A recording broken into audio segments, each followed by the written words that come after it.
PrisonPlanet.tv. We have a 15-day free trial running right now. More importantly, just spread the word that the rebellion against tyranny has begun and that you are the resistance and that we're not going to lay down anymore to oppression and tyranny and the ninnying police state, the national security state that is the greatest security threat to free humanity. We are rediscovering liberty in 1776 worldwide, and that the spirit of freedom is growing and beating in every heart and breast, regardless of race, color, creed, ethnicity, gang, crew, whatever you call it. We want freedom. We want freedom for our children. And that paradigm is expanding. And when you set up tyranny and oppression next to liberty, liberty wins every time. And it's only when tyranny comes in, like a flood, that the Spirit of the Lord lifts up a standard against it. You are the manifestation of that spirit, the spirit of freedom. And this is our time. This is the great battle that is just beginning to unfold. And our progeny will look back on their ancestors, that's us, and take examples from what we've done in the fights that they'll face. Because the fight between good and evil is eternal. All that evil men and tyrants need to flourish is that good men and women do nothing. And so today I ask you to reaffirm which side you're on and make that decision. Be hot or cold, don't be lukewarm, and stand up for freedom now. Now is the time. Now is the time to take action. Now is the time to get involved. Now is the time to speak out in little ways or in big ways. Little steps lead to bigger steps, lead to giant steps, lead to earth-crushing steps against the globalist.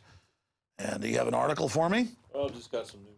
Oh, some new news coming in. CNN hits lowest primetime demo at 9 p.m. in 15 years. Yeah, they're dying or exploding. Here's another one. U.S. Ambassador to Israel, plan to attack Iran, ready. And they got all sorts of plans ready. And if you're not for starting new wars, well, you're just not patriotic. How FBI entrapment is inventing terrorists and letting bad guys off the hook. Well, they are the bad guys. They don't work for America. They work for the big banks. Here's another one. Burning banks. Greece on the brink of collapse as bank run hits Athens. London Telegraph. Police at Robert F. Kennedy Jr.'s house. His wife, Mary, dead at 52. Police were called to the home of Robert F. Kennedy Jr. in New York, where his wife, Mary Kennedy, found dead Wednesday. Wait a minute. Didn't she badmouth Obama like a day ago? What? A source says Mary committed suicide. Oh, God. Boy, he spoke out against vaccines. I guess they showed him. They always wait and get you later. Source says Mary committed suicide, but Radar Online has yet to confirm that. Yeah, you got to love when they kill Breitbart or somebody. They go, oh, heart attack or suicide. Oh, their body's not even called yet. There's no source on that. Just all the media says suicide. Go back to sleep. You know the guy that wrote the Pulitzer Prize-winning articles about the CIA caught dealing drugs, later confirmed? Oh, he shot himself twice in the head. Yeah, he talked to, me, Alex Jones, a few months before that guys were breaking in his house and stuff, and he was about to break big stuff. You know what? Just, he committed suicide. Gary Webb committed suicide.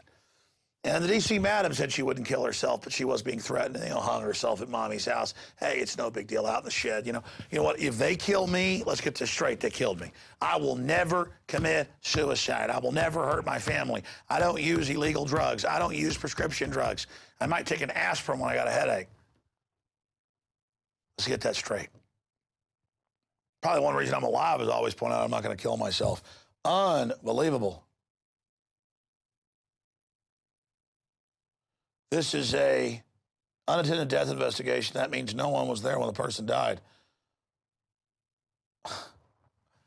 Oh, my gosh. I tell you what.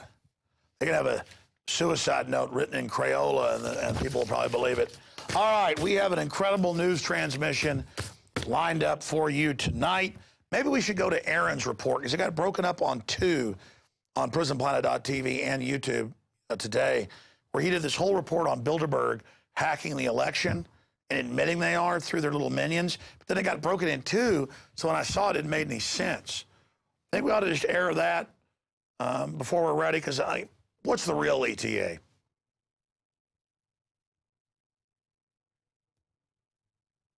No. What's the ETA? Should I keep going, or are we ready for the show?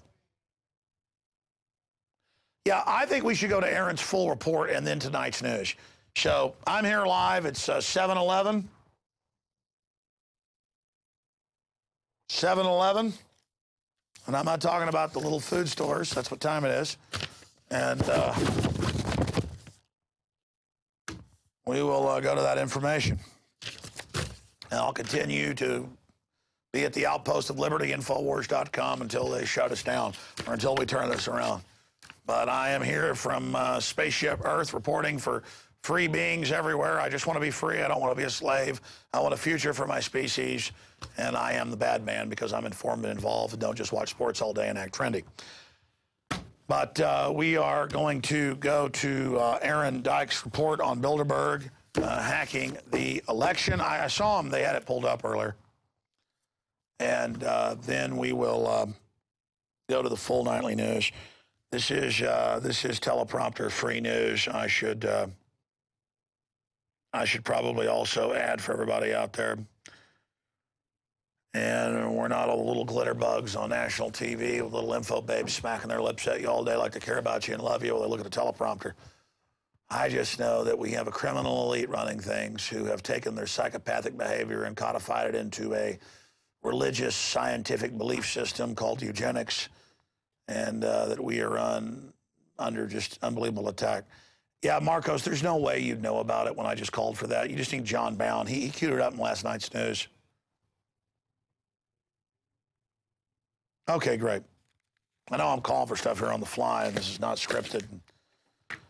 You know, I had an epiphany last night, and I know for you, you probably knew it already, but I always wondered why the government meme they put out through their operatives and COINTELPRO was that I was a government operative, or I was working for, you know, the Vatican Keeblers, or, you know, criticizing Israel because I work for Israel, or, you know, whatever they make up.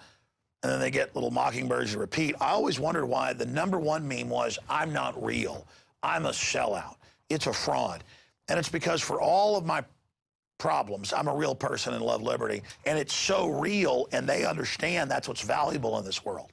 And so that's why they attack the fact that this is so real. And you know what? You're real. You know, watching You Love Freedom, you know you're not an operative. Go out there and engage the New World Order. Go out there and get involved. Go out there and stand up for humanity. John's just bringing me article after article breaking. Military detention law blocked by New York judge. Oh, you mean they're going to secretly arrest U.S. citizens and put us in camps? I thought that didn't exist. I mean, we broke that. I mean, the Army admits the re-education camp plan's real, but it's not because we broke it because we're such a real news organization. Teleprompter free. Federal judge temporarily blocked enforcement of part of the National Defense Authorization Act. You got to get the Pulitzer Prize-winning author on who's suing over that. Chris Hedges. No, I know it's Chris Hedges. I want him back on. I want him back. Oh, my God. Call him right now. We got to get him tomorrow. This is so great. Because under this law, he would go to prison. A federal judge temporarily blocked enforcement of part of the National Defense Authorization Act that opponents claim, we don't claim, they admit they'll disappear into the night. They're raping kids at Abu Ghraib. They're not playing tiddlywinks here. Opponents claim would subject them to indefinite military. I love how if you say the sun came up this morning, they go, oh, you claim that, conspiracy theorist. They're counting on their readers at Bloomberg being dumb and not knowing the facts. So it's like, they claim, it's all right, they claim it. A federal judge temporarily blocked enforcement of a part of the National Defense Authorization Act that opponents claim would subject them to indefinite military detention for activities including news reporting and political activism. U.S. District Judge Catherine Forrest in Manhattan today ruled in favor of a group of writers and activists who sued President Obama, Defense Secretary Leon Panetta, who claims the UN's our boss, and the Defense Department, claiming the provision of the act signed into law December 31st puts them in fear that they could be arrested and held by U.S. armed forces. It was filed by New York Times reporter Christopher Hedges. Wow, this is really good news. Bound, I like this. Hell, we ought to just do the show live every night. We do it sometimes, and then later have an edited version with graphics added. Maybe that's the answer. You know what I mean? And again, I want to be here. I want to be here for 10 hours. I told my wife, I'm going to be home early. I'm going to shoot the news early. She goes, I bought some mahi-mahi at the store. It's going to be ready for you. I called her after shooting most of the news at like 6:50. I said, oh, baby, I'll be late. You know, the kids will be in bed by the time we get home, but that's okay. And again, it's not that. It's just that my kids are getting big, and I never even see them, but I got to fight the tyranny or there won't be a future for them. By the way, whenever we do these live parts, we always cut it out. let's just upload this with a full show tonight. You know, after we stream it live, I want to make sure we just put this whole show up. You know what? It's good. It's good. There's so many of these live shows people never even see except for the subscribers that see it first. All right, let's go to Aaron's report that is so important and didn't get the attention it deserved last night. Then we'll go to the big, what is it, hour and 40-minute report? The Nightly News tonight. How long is this big kahuna? Hour and 40 minutes. Okay, my dead reckoning. My good old boy Guts got it right. All right, we're going to go to this Aaron Dykes report, Bilderberg hacking the 2012 election, and then we'll go to the full news transmission. But I respect the fact that tens of thousands of our subscribers at prisonplanet.tv are waiting every night right at 7, and most nights we get it on at 7, a lot of nights. They complain and say it's not that it comes on sometimes at 7:30 or 7:15, it's that we don't know. We're sitting there, we get friends over to watch it, we're working on that. We can't launch this on television until it's ready. We're trying. We're trying to hire the crew. We're trying to make the money. I don't even want to sit here and grub for the money to pay for all this. Just support us with your subscriptions. We're going to do it all. You've got my commitment that the news is going to have to be done by like 6:30 in the future. I mean, we're shooting it right up to 7. So we then just run into this. But side issue, that's a report to you. Bilderberg's very exciting. It's in deep trouble this year. Citizen Air Force drones are going to be dealing with them, covering what's really happening. Covered that on the radio today. Here's Aaron Dykes on Bilderberg hacking the 2012 elections. Call it Facebook's hacking them as well. Here it is. We are back on the Infowars Nightly News, and now for a little technology news. First, scientists have built a billion-dollar city where no one will live. It's in New Mexico, and it's basically a smart city for research scientists to look at things from intelligent traffic systems to next-generation wireless networks to automated washing machines, self-flushing toilets, and on and on. And you've heard about how they're going to use toasters to spy on you, your own television to spy on you. They're already using GPS and your car's black box technology to spy on you. Cell phones are basically spy tools, double-edged swords, of course, though.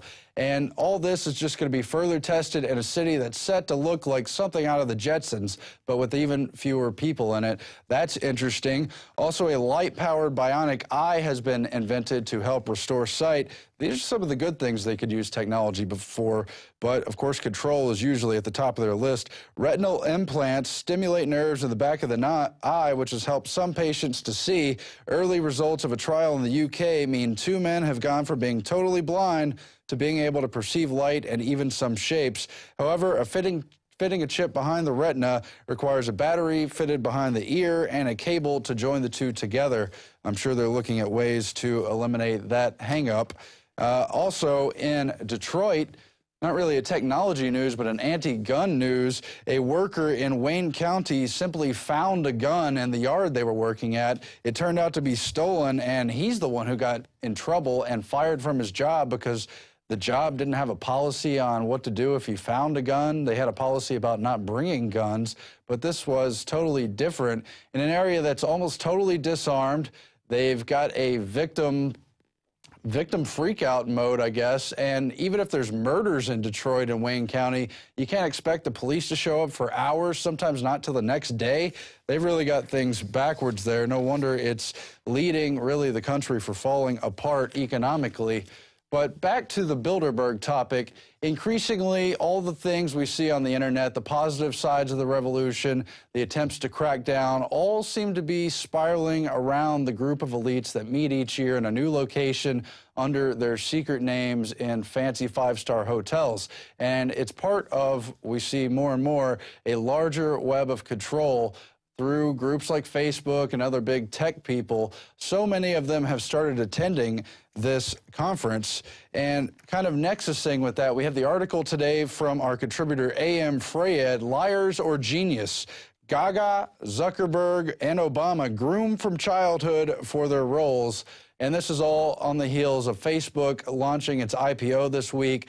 They are estimating they're going to be valued at over $100 billion. Lady Gaga went to Geek Camp too. Facebook's Mark Zuckerberg, Google's Sergey Brin are all alumni of the Center for Talented Youth at Johns Hopkins University. Similar programs also take place, such as the Duke Talent Identification Program and others. It's kind of a mix of people with gifts for mathematical, musical, technical things, and people who just have important elite family members, and how they prepare them for their role in the New World Order. In particular, this is interesting with Zuckerberg. A.M. Freyad writes, it's likely these are all lies of sorts. Zuckerberg is no genius mogul, and Facebook is more a U.S. intelligence asset than a functioning business. It's a simple formula. The power elite that wants to run the world has increasingly integrated a seamless network of testing throughout the web to help develop and identify top human youngsters, those who are symbolically facile, even verbally adept, without the additional burden of deep thinking. That's right, they want to control their little pet geniuses. It's a kind of organized crime approach to the cultivating of talent. After making their selections, elite handlers began to make the pitch. The quid pro quo is surely obvious, and monarch programs and other forms of mind control are not necessary. Most, like Zuckerberg, acquiesce willingly and do whatever is required. Of course, many of these young people mature late in mathematics. Capability is not the only kind of creativity they hold. This is not an issue to the top elites. They apparently wish to select for numerical facilities, music, language, math skills, because the owners of such talents are more likely to be linear in their thought rather than holistic thinkers. The idea is to present geniuses with outward dazzling skills, but little in the way of insight or determination to investigate the realities of the larger picture. And that larger picture is coming together when you begin to study who is it that attends the Bilderberg meeting? What is their agenda? What are their related agendas? What are their conflicts of interest? We're going to get into some of that today, and throughout it, they're going to be revealing just some of the technical people who've attended Bilderberg just over the past few years. Bill Gates, probably the most notable, the already most deeply steeped in evil, but others are being brought onto this platform. And what really is at Bilderberg, just the larger cartel. That's really what they are. There's the one company. They include the NSA, they include the CIA, they include all the political fronts, and they control a great deal of the industry, the technical stuff, and a whole lot more.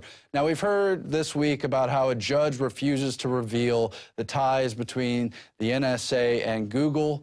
We're not supposed to know that they're spying on us or that they're working together, or that Google was basically launched as a front for the NSA, CIA, and related interests. But that's all coming out.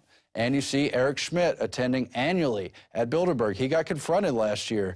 And it's kind of funny, too. He thought that people wouldn't know how to speak English just because they were in Europe, but they did. He got shouted at. He didn't like it. They even had some of the videos pulled from YouTube of people confronting Eric Schmidt and the other Bilderberg attendees who got caught walking down the sidewalk. Very interesting. But back to Facebook.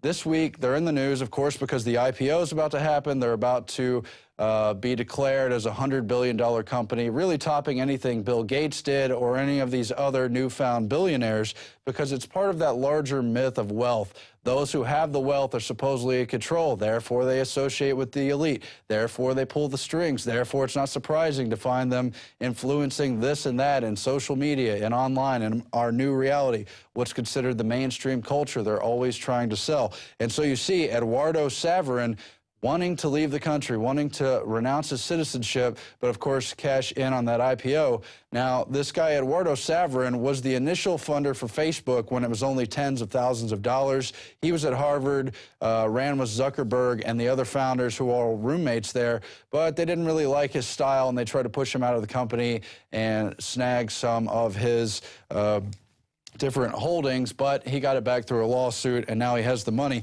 But there's an interesting clip I want to play here from the movie The Social Network that'll tie us to our main focus in this piece, which is Sean Parker, the first president of Facebook, also the first launcher of Napster, which disrupted the web, and someone who looks to be an overall agent of disruption. Let's roll that clip right now. $1 million isn't cool. You know what's cool? You? $1 billion. So $1 billion, that's what's cool. When Eduardo Severin wanted to sell off the company for a little over $1 million, people like Sean Parker convinced them to keep going forward and try to make Facebook a truly huge company. Now, the real truth is these people are just fronts for larger entities. We've seen in the past how the Rockefeller Corporation and other big entities had to break up Standard Oil, had to break up AT&T, had to break up IBM, and other true monopolies of the early part of the 20th century. They spun them, sold them, put them in side companies, but it turned out that all along control was basically with the same important people. And you see at the same time how John D. Rockefeller was himself an icon for that robber baron wealth of the early part of the 20th century. In the 21st century, in the rise of technology and the takeover of operating systems, Bill Gates was a major icon for that. And you see how much he has pushed the New World Order agenda, himself meeting very often at Bilderberg meetings along with his father and his wife and other counterparts of Microsoft and the Bill and Melinda Gates Foundation. But now that too has to grow.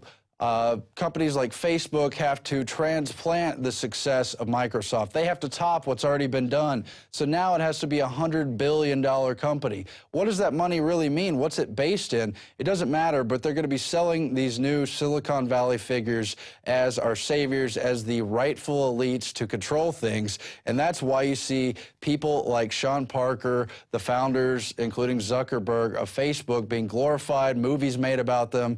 Again, you just saw the clip from The Social Network where he says $1 million isn't cool, $1 billion, that's what's cool. But actually, he said $1 billion isn't cool. Sean Parker, $1 billion isn't cool in the Huffington Post. One of the film's sequences involves the Parker character telling the young Facebook co-founders $1 million isn't cool, you know it's cool, $1 billion. The real-life Parker has a different take on wealth. It's not cool, he said, of $1 billion.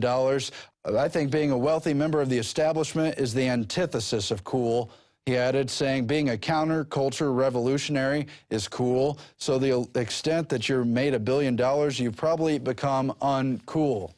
Well, Sean Parker, you become uncool. We have you on video attending Bilderberg in 2010, giving the victory sign, so cool, like $1 billion cool.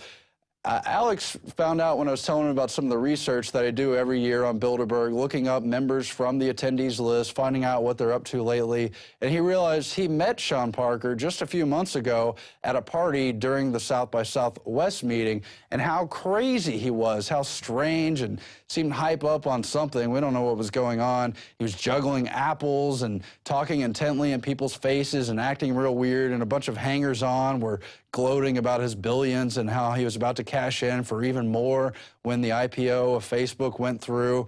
And it's just all very strange, the worship around this guy who didn't like his portrayal in The Social Network as a drug-induced playboy who's kind of wielding these new technologies. And yet, when Alex met him at the party, it really seemed like maybe he did fit this kind of super egotistical character, really reveling in his connections and wealth and total trendiness. He was there at South by Southwest, appearing with Al Gore, talking about how soap is bad and how they have to hack democracy and use social media to take over voting, and they've got all these new companies. We're about to get to that. But this guy has really made himself involved, and particularly in the Bilderberg through his connection with Peter Thiel, who's now on the Bilderberg steering committee and has invited so many of the founders of Facebook and other key technology companies to that elite summit. Let's roll some of those members right now.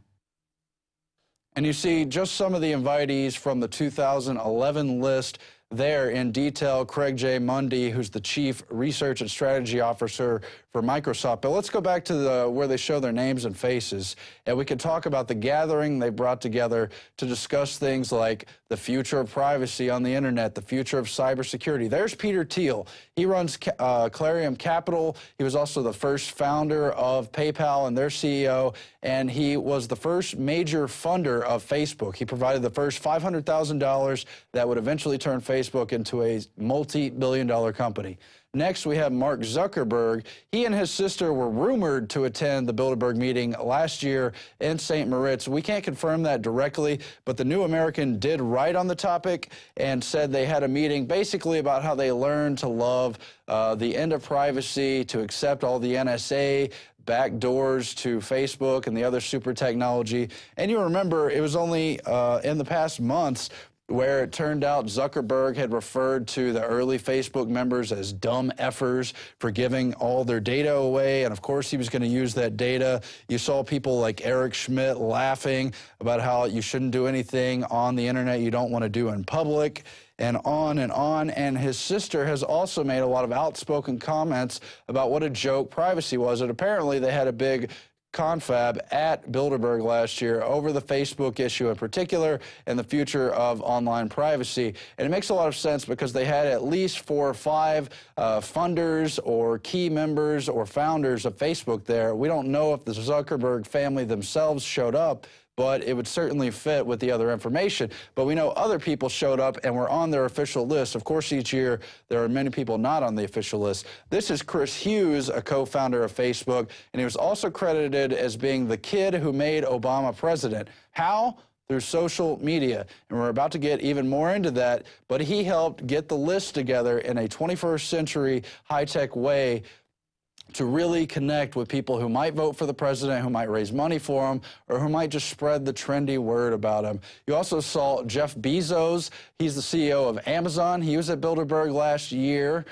He's running, of course, with the Peter Thiel crowd because Peter Thiel runs Clarion Capital. He runs Sequoia Capital. They run the Founders Fund. All these are important hedge fund and other funding mechanisms that decide which projects live and which projects die, which projects are going to become a multi-billion-dollar company, and which projects are just going to be prototypes for someone else to take over. You really see that going on Silicon Valley now, and they make up basically about 20% of the NASDAQ index, and that means a lot of our GDP, but it's more than just dollars. It's what is going to be the reach of social media? How impactful will they be on socially engineering society, something the elites have been working on for over 100 years. Let's go back to that list and finish off the attendees. You also saw the CEO of LinkedIn, who is also one of the Facebook founders. His name is Reid Hoffman, and then after that, you have, I think there's one other guy in there.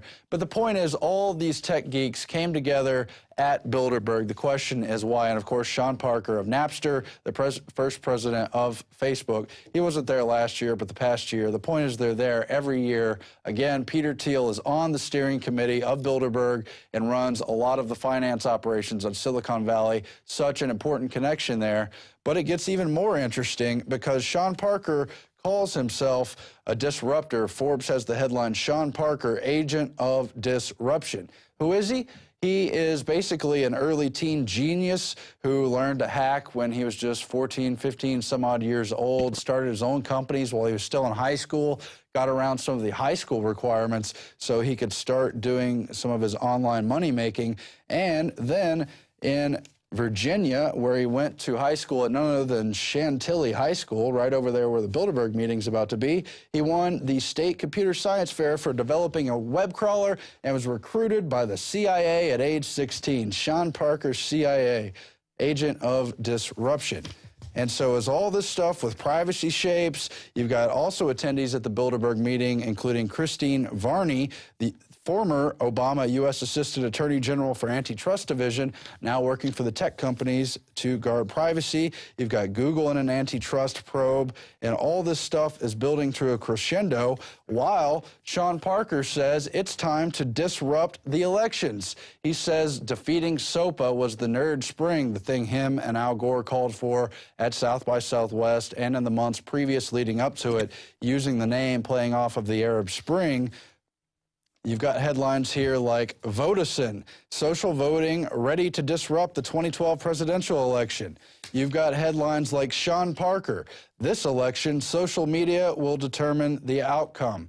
And it all adds together. You've got Sean Parker in this article, 5 interesting things Sean Parker said yesterday. He says, politics, for me, is the most obvious area to be disrupted by the web. Campaigns themselves and all forms of special interest groups and PACs are driven by huge amounts of cash. If you're a PAC, you're spending hundreds of thousands of dollars to mobilize single-issue voters. Taking money out of politics with campaigns is possible through social media. Like with all the other groups, they're spending a fortune basically for maintaining a mailing list, and that can be done basically for free using online tools. There's huge potential for disruption. So there he is using the term disruption in the context of steering the elections, of hacking the elections through social media. And they're all meeting at Bilderberg, especially last year, but in the years to come. We'll see how many of them show up this year. Now, this entity right here, Vodacin, it's one of their little side projects. It connects back to Peter Thiel. It connects back to Sean Parker. It connects back to Chris Hughes and, of course, other allies and, of course, many celebrities. They're all funded by the same basic groups, Clarion Capital, Sequoia, and especially the Founders Fund, which Sean Parker now heads. Chris Hughes, who's one of the key Facebook co-founders, was credited in 2008 with helping to get President Obama elected. Here's the headline right here, how Chris Hughes helped launch Facebook and the Barack Obama campaign. And it goes on about what a great supporter Obama was, but especially how he used social media and in particular the site myBarackObama.com to connect supporters and spread support and basically get the community organizing going on. But Peter Thiel, as you know, has been reported as a major libertarian thinker and a supporter of Ron Paul. Why would someone like Peter Thiel, who goes to the Bilderberg meeting every year, back someone like Ron Paul who wants to break down the system?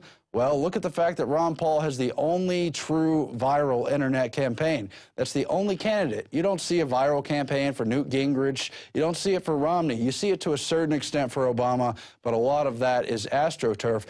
Ron Paul has the true body of supporters, and what do they want? They want that data. They want to back people like Ron Paul so they can steer the social media data. They want to run it through all their sites from LinkedIn to Facebook and on, and they want to steer it, study it, and learn how they can use it in the future to truly hack elections. We're not talking about voting machine fraud, although that's still on the table. We're talking about steering the supporters to vote for who the system wants you to vote for. Ron Paul's an experiment. They're not concerned about the candidates in this cycle in particular. They're concerned about latching on to the proper trends for the real future. And so after he did Napster, but before he got to the Facebook and cybersecurity elements, he also had the company Plaxo, which was basically a viral online address book that worked alongside of in companionship with Microsoft's Outlook. And according to what I read about it, it basically would download onto users' computers, steal their contacts, and contact all those people to try to get them to join the network. Now, this company didn't really take off, and Sean Parker got kicked out of it, but they used the basis for the technology in the future successful companies, and that's just what they do. They seed all these companies, they see what grows, and they use the lessons they learn to build the projects that actually take off. And again, they're all frontmen for the larger cartel system that includes the NSA mechanisms and all the rest of it. They're running things, and they're using these tech geeks as the new heroes of wealth and power for this new age, and we must refuse them. You saw how cool Sean Parker thinks he is, not only with his billions, but waving to people from the Bilderberg car, really thinks he's made it. He's just another tool of the system. You don't have that coolness once you sell out to the cartel, Sean Parker. We'll be back after this with Yuri Masson and more on the World Bank's disgusting population control coercive methods after this.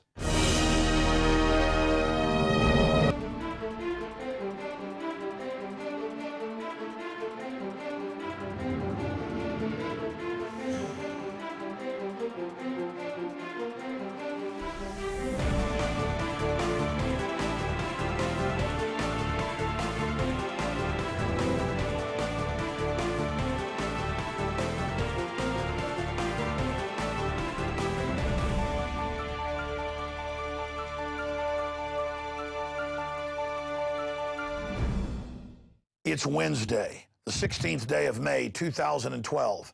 I'm Alex Jones, and this is Infowars Nightly News.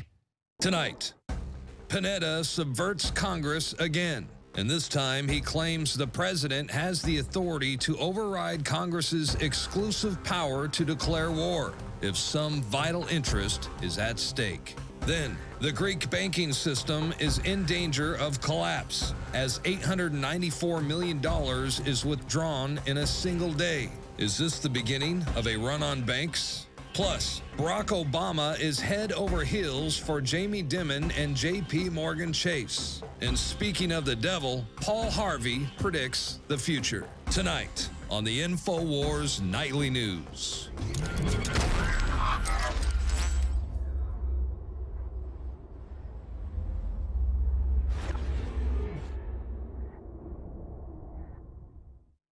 First off tonight, the World Wildlife Fund has put out a public press release saying global poverty is good to cut our evil carbon dioxide footprint that plants breathe. And the only way to save the world and cut population is to cut off people's power. Funny, though, the World Wildlife Fund's own study, when they were first founded by the Nazi Prince Bernhard along with Prince Philip, was that if they industrialized the third world, people would actually have less children. But they don't care. They'd rather you have 10 children in squalid poverty so they can lord over you. This is economic warfare. That article with links to their own admissions is at Infowars.com. Speaking of austerity, the globalists want their post-industrial world. Over 90% of the debt owed in Greece, Ireland, Iceland, it's all come out in the news, is not owed by the people. Their traitorous government officials, formerly servants, signed on to Goldman Sachs, J.P. Morgan, and others' derivatives fraud and are saying the people have to prop up the too big to fail. But that was a few years ago when they signed on to those deals. We forget now, the media tells us it's our debt. Yeah, because we signed on to their too big to fail to prop them up so the very bankers that did this can lecture us all day. The globalist deindustrialization program, the post-industrial world they want, so we're all poor under their control, is working quite nicely.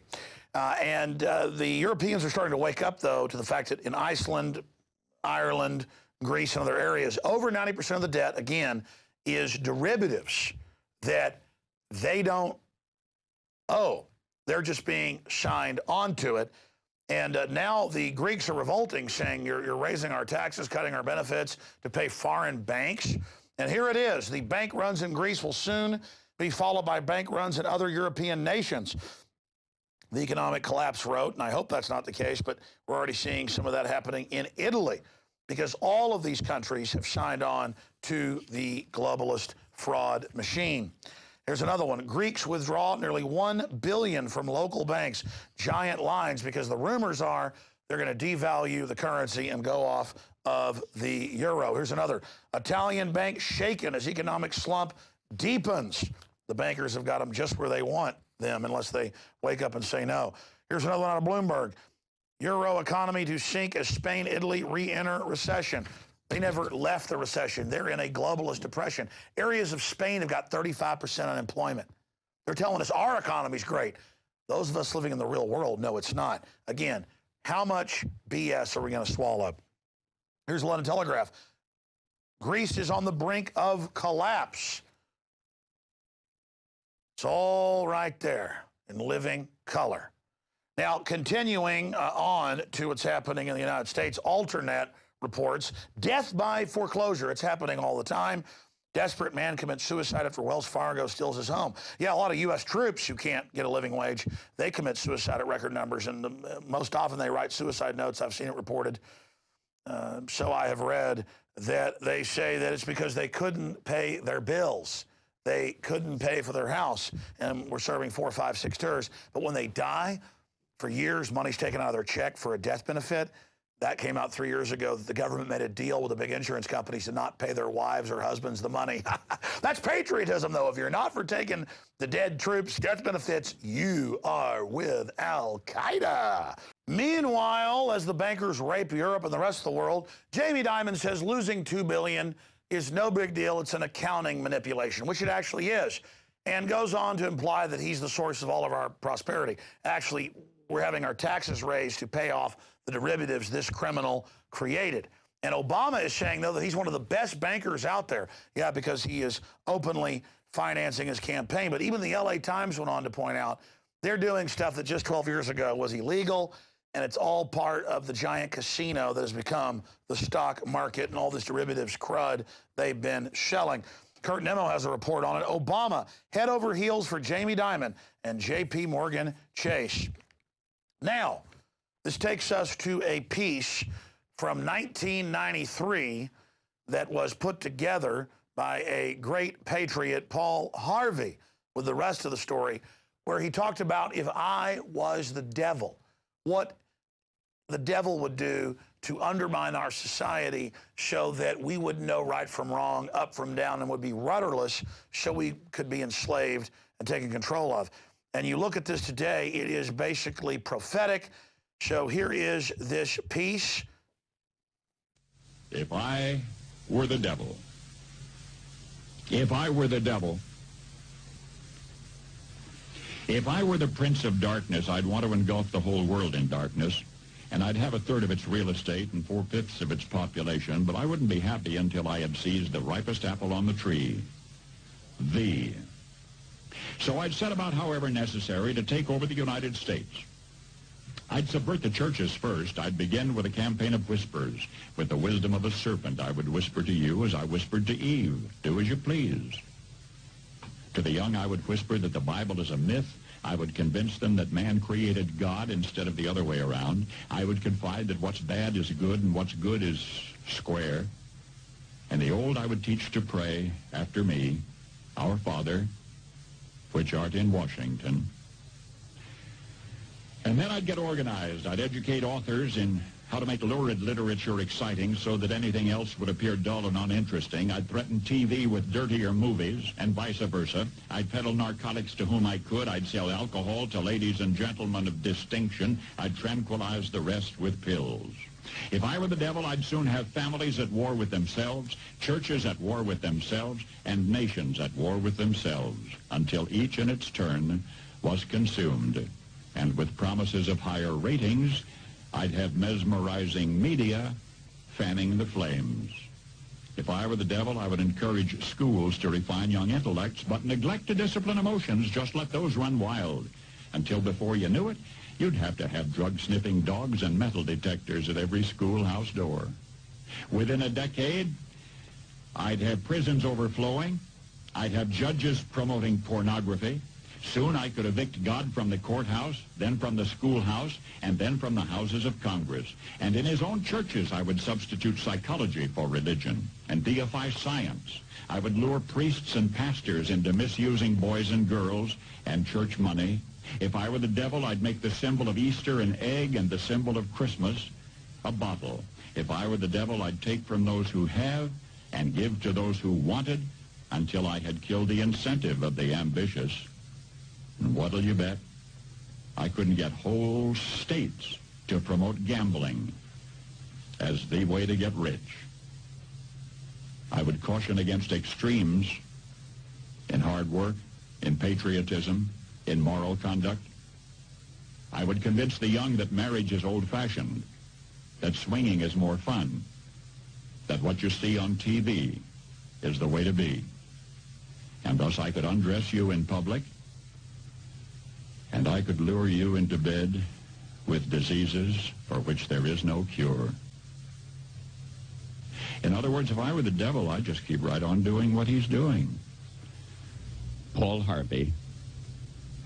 Good day. And there is Paul Harvey, dead for 3-4 years, but still echoing through the halls of our minds. And again, they sell evil like it's sexy and fun, but once you've been involved in it, you realize it leads nowhere.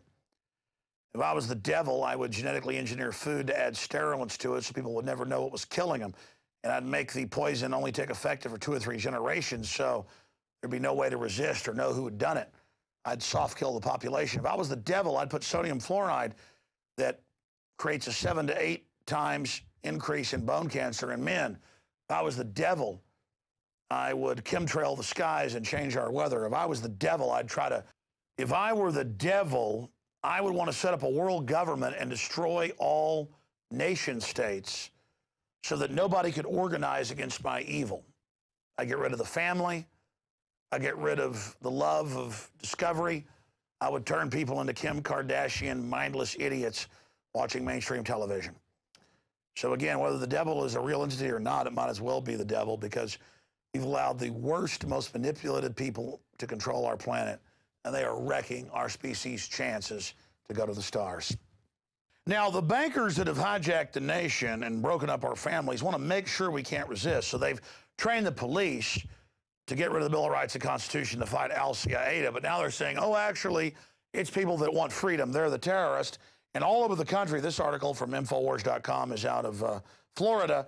The police are getting ballistic shields, these big armored shields, so that they can protect themselves from the public, all part of the 450 million hollow points that the feds have bought to wage war against the American people, while the bankers sit offshore and laugh as we kill each other. But continuing here, private contractor criminal torture cases given go-ahead by federal court. That's by AllGov. And the funny thing about this is Bush brags in public memos, John Yoo that wrote the memos has been given immunity, that they ordered torture, including rape of children, crushing of genitals, things like that, in front of their parents. But then the people that did all this when they got caught are going to prison. And the prosecutions are ongoing. So all of you out there that serve this evil, remember, you'll be hung out to dry. And then last year, Bush comes out with a book and goes, I ordered tortured, and I'll do it again. Ha ha! So there you have it. Now, I take you, my friends, to the last article before we go to break and come back with our guest. House members grill Panetta on Syria and the Constitution. That was the headline. And I didn't learn about this until 3 weeks later. I had Congressman Walter Jones on from North Carolina today, and he's got the resolution in there, trying to get it out to the full floor of the House, that if Obama launches another war like Libya and says the UN's the boss of this country, that they will trigger impeachment hearings, because it's constitutional that the Congress has got to declare war or give authorization. And presidents have ignored this for a while, but to say, oh, I get the authority from the UN, that's treasonous. And so he needs everybody's support to make sure that this resolution goes forward. But 2 months ago, it did make the news that Panetta, the Secretary of Defense, told the Senate, hey, we go to foreign countries to decide if we're going to war. We don't need to go to Congress. And Senator Sessions flipped out. Well, it turns out that a month later, in the House, they had hearings. We've got some clips, little internet clips of that coming up. But first, here is the original clip that actually got attention. Now that this is ongoing, then there's a media blackout because they're afraid that we'll actually enforce the Constitution and Bill of Rights. It's all part of our teleprompter-free news. Here is the clip from 2 months ago, then we'll give you the new clips. We worried about international legal basis, but nobody worried about the fundamental constitutional legal basis that this Congress has over war. We were not asked, stunningly, in direct violation of the War Powers Act, whether or not you believe it's Constitution. It certainly didn't comply with it. We spent our time worrying about the UN, the Arab League, NATO, and too little time, in my opinion, worried about the elected representatives of the United States. Do you think that you can act without Congress and initiate a no-fly zone in Syria without congressional approval? You know, again, our goal would be to seek international permission, and we would come to the Congress and inform you and determine how best to approach this, whether or not we would want to get permission from the Congress. I think those are issues we would have to discuss as we decide what to do here. Well, I'm almost breathless about that, because what I heard you say is we're going to seek international approval, and they will come and tell the Congress what we might do, and we might seek congressional approval. No, well, I want to just say to you, that's a big dish. Wouldn't you agree? You've served in the Congress. Yeah. Wouldn't you agree that that's would be pretty breathtaking to the average American? So would you like to clarify that? But I've also served with Republican presidents and Democratic presidents. All right, that's enough. Shut him up. We played the clip over and over again. It's at Infowars.com. You'll see the full thing. It went on for like 10 more minutes going, no, we get the authority from the UN. The UN's the boss. You sit down and shut up. The generals are nodding their head. Hey, this is their country. They got the weapons like a third world nation. They run things. They're El Jefe. Okay? Now, that got some attention. But now Walter Jones, Congressman Jones from North Carolina, and Congressman Forbes from Virginia, they bring up the same points. And Alex Jones, I didn't know about this. My crew didn't know about this for over 3 weeks. I had Congressman Jones on for an update and learned that he had confronted him over 3 weeks ago, 3.5 weeks ago. Here is a series of those clips. This is big news. The alternative media, the real media, the resistance to tyranny. We've got to get this report out to everybody. Here it is. Mr. Secretary, if the situation changes and you believe the use of force in Syria becomes necessary, will this administration seek authorization from Congress before taking action? We will clearly work with Congress if it comes to the issue of the use of force. I think this administration wants to work within the war powers provision. I continue, and the American people. Hit pause. Back it up. This is amazing. So he's gone from saying, if we want to, we'll come to Congress. You know, if I feel like it, I'll ask before I come into your bedroom at night and rape you. I mean, if I feel like it. To like, the president thinks he might want to work within the war powers if he feels like it. So the point is, they're being brought to heel right now because what they're doing is illegal. They'll tell you having a family is a privilege next. They already tell you driving is. It isn't, by the way. Or having a gun is. I mean, there's nothing these crooks won't do. But this is good news. They're actually being brought to heel. But later they weasel back in. Let's go back to it. We will clearly work with Congress if it comes to the issue of the use of force. I think this administration wants to work within the war powers provision. I continue, and the American people seem to agree that we in Congress have not exerted our constitutional responsibilities when it comes to war. And I hope that if there is a decision, including Iran as well as Syria, if a decision is made to commit American forces, that the president would feel an obligation to the American people. And again, I'm talking about a situation where we're not being attacked. We just see things happening in other countries that we don't approve of. And I would hope, and I think you did give me this answer, but if you would reaffirm that if we have to use military force, and we're going to initiate that force, it's going to be our initiation that causes that force, that the president, any president, would come to Congress and the American people and justify the need to attack. As you understand, this president, as other presidents, will operate pursuant to the Constitution. The Constitution makes clear that the commander-in-chief should act when the vital interests of this country are in jeopardy. And I believe this president believes that if that, in fact, is the case, he would do that in partnership with the Congress in terms of taking any action. Well, make another statement, then I'll work toward a close, Mr. Chairman. I remember my good friend Randy Forbes from Virginia asked Secretary Gates when we went in, and it seemed like the administration, if they called the leadership of the House and Senate, it must have been one call each House, each Senate. And Mr. Forbes asked Mr. Gates if the Libyans fired missiles into New York City, would that be an act of war? And I'll have to say, because my friend from Virginia is a very articulate and very intelligent gentleman, that he never got a straight answer. So I hope that you will prevail upon the administration not to take those kind of actions as they did in Libya, whether it was justified or not.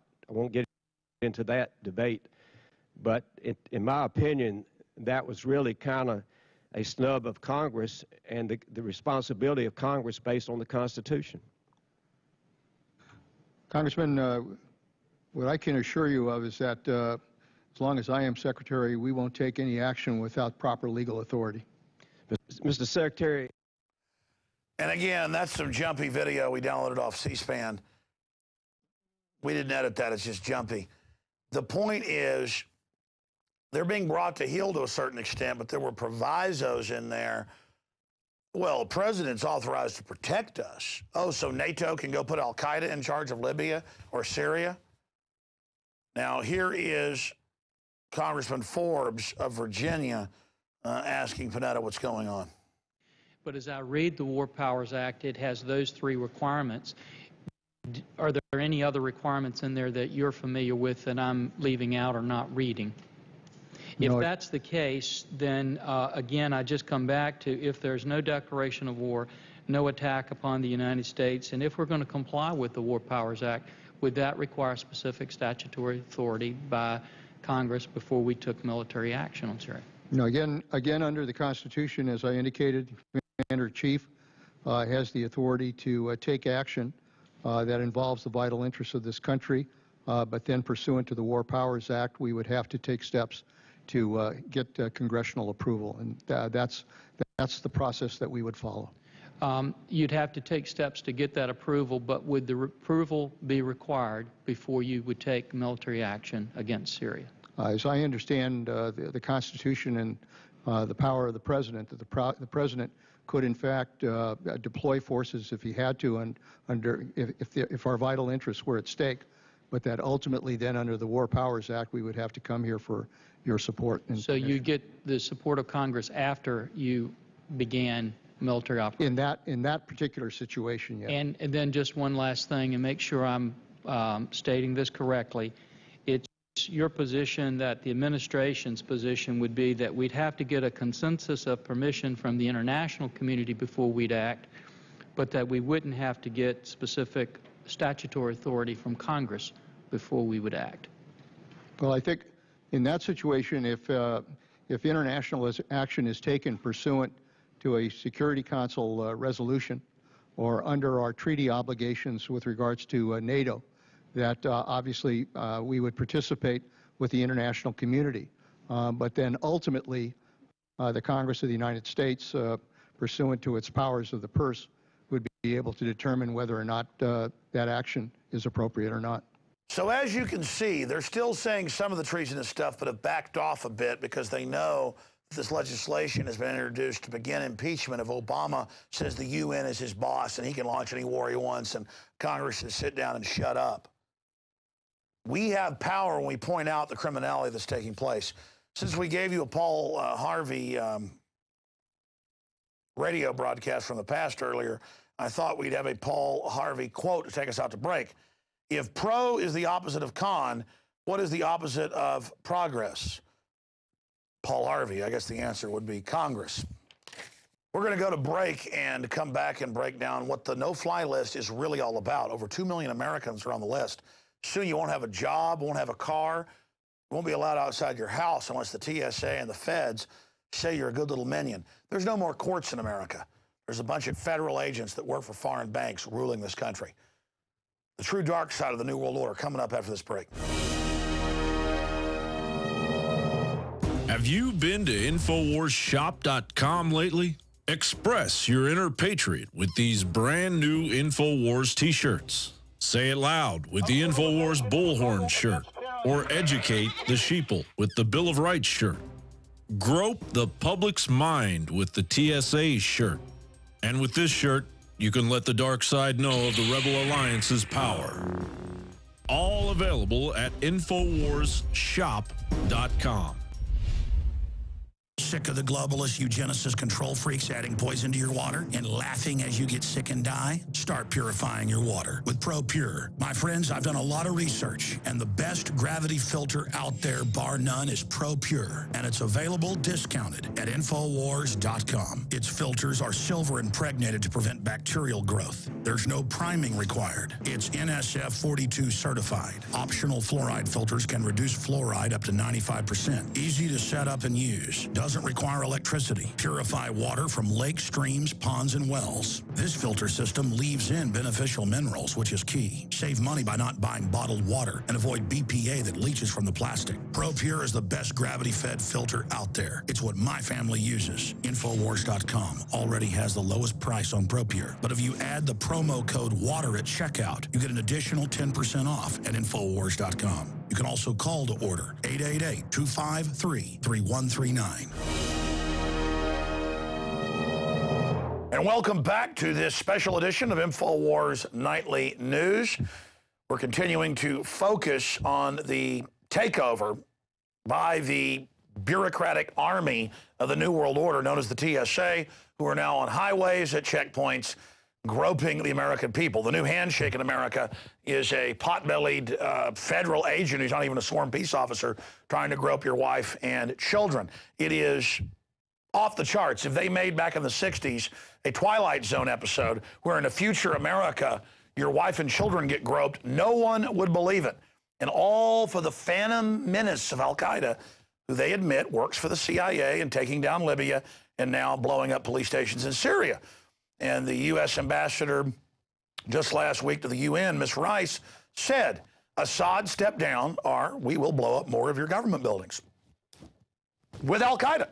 I've got to give my rights up and have some pervert molest my wife and children. That's why I won't fly, but now they're on the highway because of an al-Qaeda threat that's totally manufactured. Even the New York Times admits all these FBI stings have been manufactured. They go out and find mentally ill people, schizophrenics. The white supremacists in Florida last week, same deal.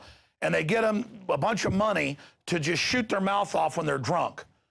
Or they find mentally retarded Muslims and get them to do it. I mean, or mentally ill prisoners. This is insane. It's a synthetic, made-up threat to destroy our liberties. You've heard about, just the last week, 18-month-old being on a no-fly list and a SWAT team waiting and going, no, he may be a terrorist, because the computer says so. They put you on a computer, you disappear. Look, everybody overuses the Nazi Germany analogy to tyranny, but in Nazi Germany, first they curtailed how you could travel with your papers. Then they said if you could have a business or not. Then they said you got to live in a ghetto. Then they said we're taking you away to a labor camp where you'll be safe. Same thing in Soviet Russia, same thing in Maoist China. Under these no-fly lists that we're about to examine in depth, they're on record. Well, I mean, take constitutional lawyer Boyle, who we've had on, who helped write U.S. treaties and who's represented heads of state. They wanted him to spy on his Muslim clients, which is illegal, as their lawyer. And they put him on a no-fly list. Okay? This is what's happened. And you've heard Rahm Emanuel and others say, we're going to put you on a no-gun buy list. No judge, no jury, no nothing. You just try to go buy a gun. You're a law-abiding citizen, you can't get one. This is the bureaucracy under national security. This is the cashless society. And the TSA has said, you're not going to get a job unless they say you can. They've said they're going to control every facet of our lives, and they're phasing it in. America's now getting street lights put in with taxpayer money that listen to you and watch you beyond 1984. The government, as our founders stated, is the greatest security threat. It's always been. Governments killed 262 million people, who are in the University of Hawaii study, in non-military action in the 20th century. They've already killed over 10 million this century. It's called democide. So again, the war on terror is a hoax, a fraud. I wanted to break down some examples of this because our guest who's recently been on CNN is Abe Maschel. He's an honorably discharged Marine Corps veteran. He owns Marine Corps Dog Training and a nonprofit company called Always Faithful that gives free service and therapy dogs to disabled veterans. Wow, what an evil guy, man. This guy is bad. Abe lives with his wife and 4 children in Illinois. Even worse, he's got children. That's not good for the earth. The eugenicists, as we covered earlier, says, the World Wildlife Fund says make everybody poor for the earth, except the globalists that get your carbon tax money. He has a new book out called No Spy, No Fly, and it's so powerful, we've decided to carry it, I should add, at Infowars.com, Infowarsshop.com. That also supports us and the work he's doing. And this is where his book comes in. No Spy, No Fly, just like No Fly, No Gun Buy, is the life story of a United States Marine veteran who was placed on a no-fly list as leverage to become an undercover informer for the FBI. This is what we keep hearing from people. They come to your house or call you and they go, oh, guess what? And there's our guest on the cover of the local paper there in his area. Guess what? You're going to start spying on people for us or you're not going to fly. And in the future, they're just going to turn your credit cards off and your bank account. I've seen TSA on C-SPAN a decade ago brag this was their plan. I mean, this is the takeover force, ladies and gentlemen, breaking the law. states' rights, you name it, operating outside their jurisdiction, groping people. And remember, Texas unanimously passed a bill in the House saying they were going to outlaw what they were doing that was already illegal, and the feds said, we're going to have a military blockade, an air blockade with F-16s of Texas. Why didn't we call their bluff? I mean, that's how the Civil War started. This is getting crazy. In a chilling detail, Abe explains how the FBI and other government agencies are really using their expanded powers, unconstitutional powers, since they staged 9/11, I would add. You will find yourself laughing, crying, and getting angry all at the same time when you read Abe's story. So hang on to your hat and get ready for the ride. Again, no spy, no fly. This is a true life story of a United States Marine veteran who was placed on the no-fly list as leverage to become an undercover FBI informant. And just incredible. We've got the articles here. It's Wall Street Journal, no-fly list, claims harassment, case of Marine on no-fly list, isolated. That's what NBC's saying. Feds suspiciously banned veteran from flying. That's WLS. Got another one here out of the Mark News. Is the no-fly list a blackmail tool? Yeah, it's an enemies list. Nixon just had people's files illegally from the IRS and stuff. Now they say Homeland Security gets access to citizens and share it. I mean, this is a criminal group, but enough of my ranting. It's all in the book, No Spy, No Fly. I want to turn to Abe Mashal to tell us how this all began and break down these frightening developments. Extrajudicial, just like NDAA saying they'll disappear you. Now, is cave dwellers the threat? You scared of them, or you scared of government that says it'll disappear you into a torture dungeon and is on record raping kids in front of their parents at Abu Ghraib Army Report? You worried about that, or are you worried about the scary CIA man bin Laden? Abe, good to have you on with us. You're very evil. I'm glad you're on the no-fly list. Tell us how this all began. I guess they want to stop you actually getting wounded veterans dogs to assist them. This is, I can't think of anything more evil. Well, thanks for having me, Alex. I appreciate you guys reaching out to me and getting me on the show and everything. It all began back in April of 2010. I was flying out to Spokane, Washington to train a dog out there. I'm a traveling dog trainer. And I'd never had trouble flying my entire life. I'd flown all over vacations with the family, business. I've never even been pulled aside for additional security all these years. And that night prior to me flying in April 2010, I attempted to print my boarding pass from the house, and I couldn't. So I called Southwest Airlines. I said, hey, I can't print my boarding pass. Normally I can do that. They told me, there must be a problem, so check in the morning with the ticket counter. So anyways, next morning I went to the ticket counter. I went to check in. The lady took my license. This was at Midway Airport in Chicago. And she kind of gave me a strange look. And then she went in the back room with my driver's license. So I was a little shocked by that. I had my Marine Corps shirt on, Marine Corps bag. So, she was kind of looking at me funny. About 5 minutes later, she came back out from the room. And I turned around and I was surrounded by over 30 TSA and Chicago police. So I was very shocked by this. And then she said, sir, you're on the no-fly list. You won't be able to fly any commercial aircraft, until you're off of this list. And by the way, the FBI is on their way to the airport because they'd like to speak with you.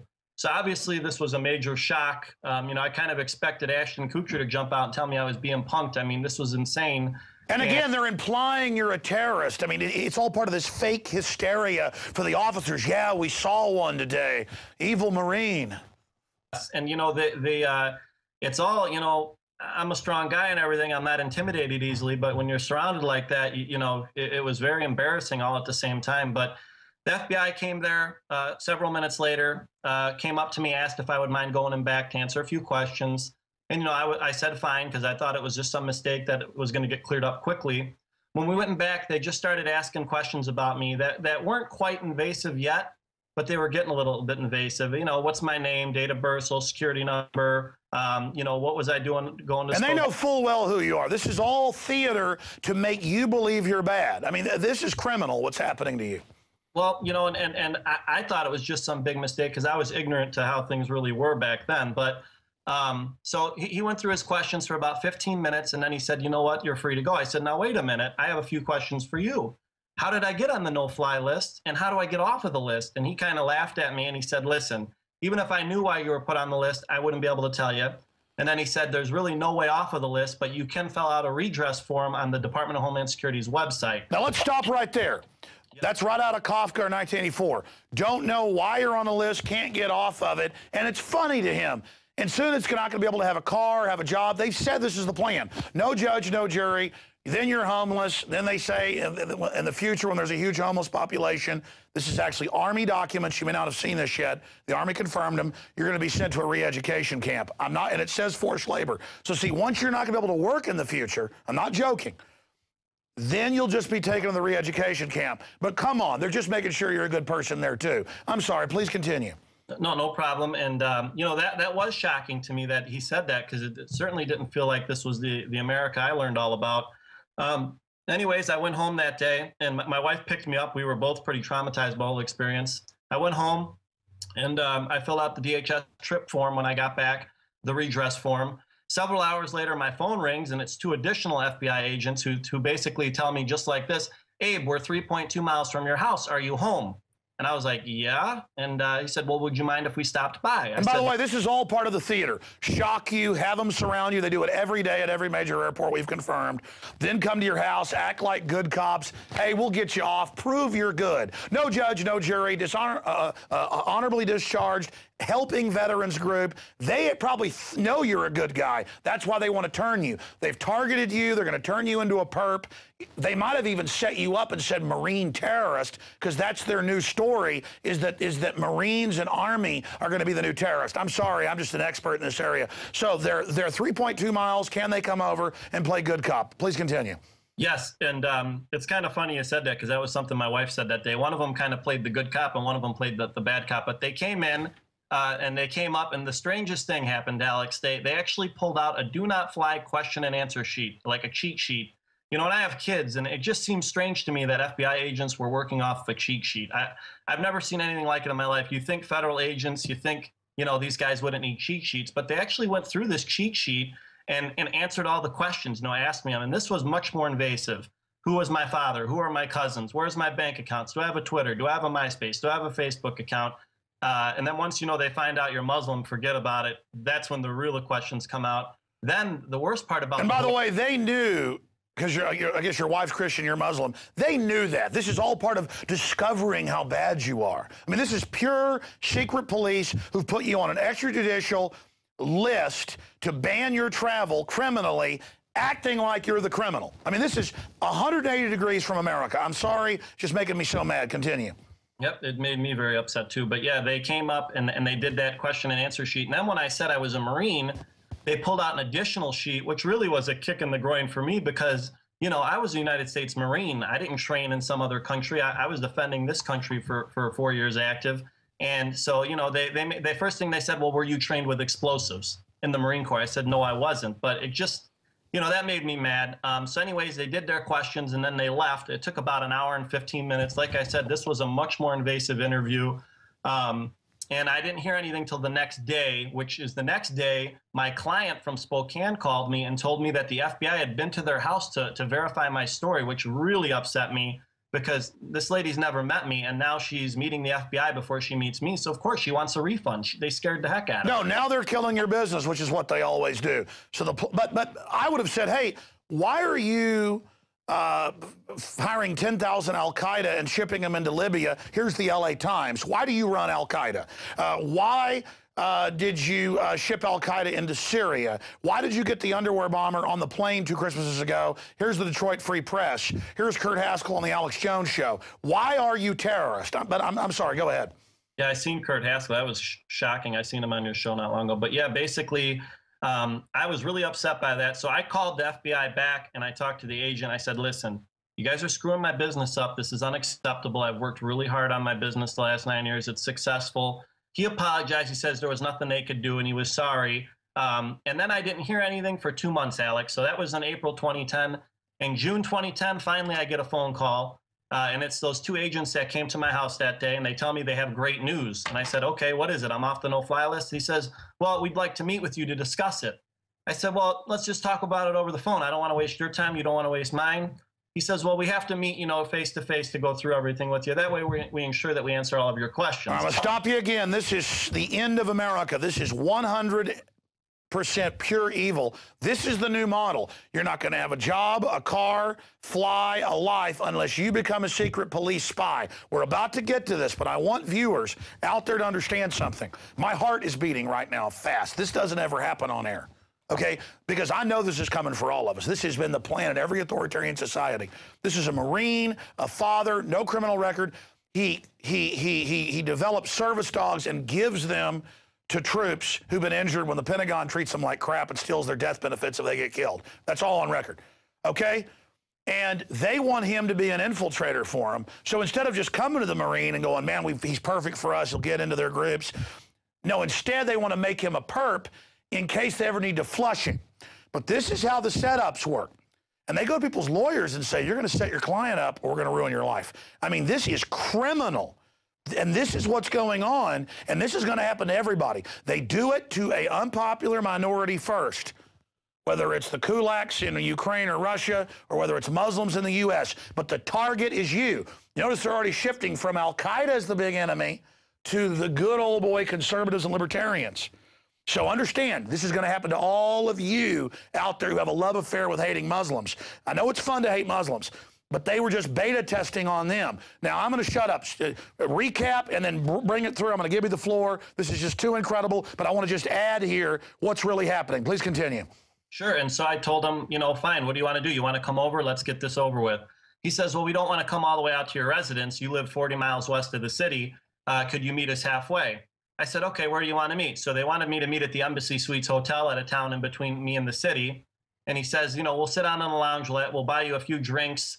We'll get you something to eat. We'll answer all your questions. So I'm thinking halfway in my head, Alex, I'm thinking, okay, they're kissing my butt a little bit. They know they screwed that client up for me. Maybe this is the way to apologize. This is all scripted, sir. They do this all day to people. Yeah, I know. They ruin your business for 2 months. They let you marinate. It's all scientifically written by psych warfare chiefs. These are just monkeys that read off a script to you. I want you to understand that. Sure. And so, in fact, the monkeys are watching right now and going, well, we never even realized all that. You work for foreign bankers. I'm sorry, go ahead. So yeah, I said, okay. So we set up a date and time to meet at the hotel. When I got there, I was under the impression we were going to meet down in the lobby area. But when I got down there, they weren't there. So I called the agent's cell phone and I said, you know, where are you guys at? And he says, I'll be right down. I'm like, okay. So he's already in the hotel. He came down, and then when I met with him, he says, would you mind coming up to the 4th floor with me? So now here's the huge twist that I wasn't expecting. And, you know, I was a little bit uncomfortable doing, but I knew that I had to do it because, I mean, how else am I going to finish this whole thing? And I was interested to see what they really wanted out of me as well. So I said, okay, fine. So we went up to this 4th floor private room. And when I walked in, the other agent was already sitting in there. They had the TV going, and they had some coffee and donuts. It felt like a stakeout. And, you know, they sat me down. They said, we have really good news for you. We can get you off of the no-fly list. But you'd have to agree to become undercover informant for us and tell us about various people at various mosques in the area. So I said, well, would this be an FBI position? And he said, no. And I said, is this going to be an independent contractor position? And he said, no. He said, this would be a secret position. You couldn't even tell your wife about it, and we would be paying you cash that you would never have to claim to the IRS. So as soon as he said that, I was like, you know what, guys? I'm not comfortable sitting here having this conversation without a lawyer present. As soon as I said lawyer, they forced me to leave. So I got in my car, started calling my wife and family up, explaining to them the shock. It was like a CSI episode or something. And then I went home, Googled the no-fly list, and saw that the ACLU had some experience with it. Because, I mean, who do you even hire, Alex, for a lawyer for something like this? It's just not something you hear about people dealing with. Oh, and they'll lie. They'll say they never even met with you. Right. Well, so they messed up there because they actually texted me on my phone that night saying that they were sorry the meeting ended so abruptly. When could we meet again? God, these people are sick. So anyways, I called the ACLU. They flew one of the lead attorneys on this no-fly case up to meet with me. I explained to her my entire story, and they added me to the lawsuit. So what happened next was I really didn't hear anything. The FBI called me one additional time. I told them that I'd hired the ACLU, and they were really upset by that. I guess the ACLU and the FBI are, you know, they don't really mix together too well. Well, let's expand on that. They're putting members of Congress on this now. And the Congress, I mean, that's the government. That's the elected representatives. Congress is more powerful than the president, the courts, you name it. It's not just co-equal. They actually have more power because it's more representative. If you actually read what the founders said and what the courts have ruled. And then 100 years ago, they started saying, well, actually, they're co-equal. And now they say Congress has no power. The president rules the earth. But the point here is some FBI guys are actually good. You know, they're out by bank robbery, stuff like that. But these political ones that are involved in the spying and stuff, they do this illegal stuff all day long. The feds are now taking DNA from school kids nationwide and telling people, don't tell your parents. It's totally illegal. So that's why I get so mad, is that this can happen to any of us. And I have total empathy for you. Them trying to ruin your life, doing all of this, and, you know, realizing that the TSA is so criminal on every level. But I'm sorry, please continue. Okay, so what happened next was I didn't hear anything for a while. And then in August, so that was a few months after June, my friend, who's actually a federal agent with the State Department, not part of the Department of Justice, called me up. And he told me that those 2 FBI agents had met with him in Washington, because that's where he was stationed, and told him to tell me to get rid of my ACLU lawyers if I ever wanted to get off the no-fly list. So I really was mad about this, because now my good friend they're using to talk to me without a lawyer. Once you say lawyer, they're not supposed to talk to you without a lawyer. So they went and told him I needed to get rid of the ACLU and talk with them and meet with them again if I ever wanted to get off the no-fly list. This is so illegal. They're saying you don't stand up for your rights or you'll never get off that list. I mean, it's insane. It is. And so, I mean, I called my lawyer up right away, and, you know, she was shocked, but she wasn't shocked because she hears this stuff all the time. That's what she deals with. And so then we didn't hear anything for a few more months. And then the case was due to go to court in November 2010. And about a week before the case went to court, all of a sudden, the FBI starts showing up at all my friends' houses, just out of the blue, and just asking questions about me. Well, what do you think of Abe? Has Abe ever done anything unethical or illegal? And they were just like, no, Abe's a great guy. You know, I've never had trouble with him. He's not an extremist in any way. And But see, what they do is they'll have a criminal say they sold you drugs and put you in jail. They don't care. That's what's so scary about these people. Well, yeah, and they even went to my father-in-law's house. You know, I've been married to his daughter at the time for 10 years and had 3 grandchildren at the time with her. And, you know, what do they expect him to say negative about me? Their whole investigation made absolutely no sense. Well, except it was harassment.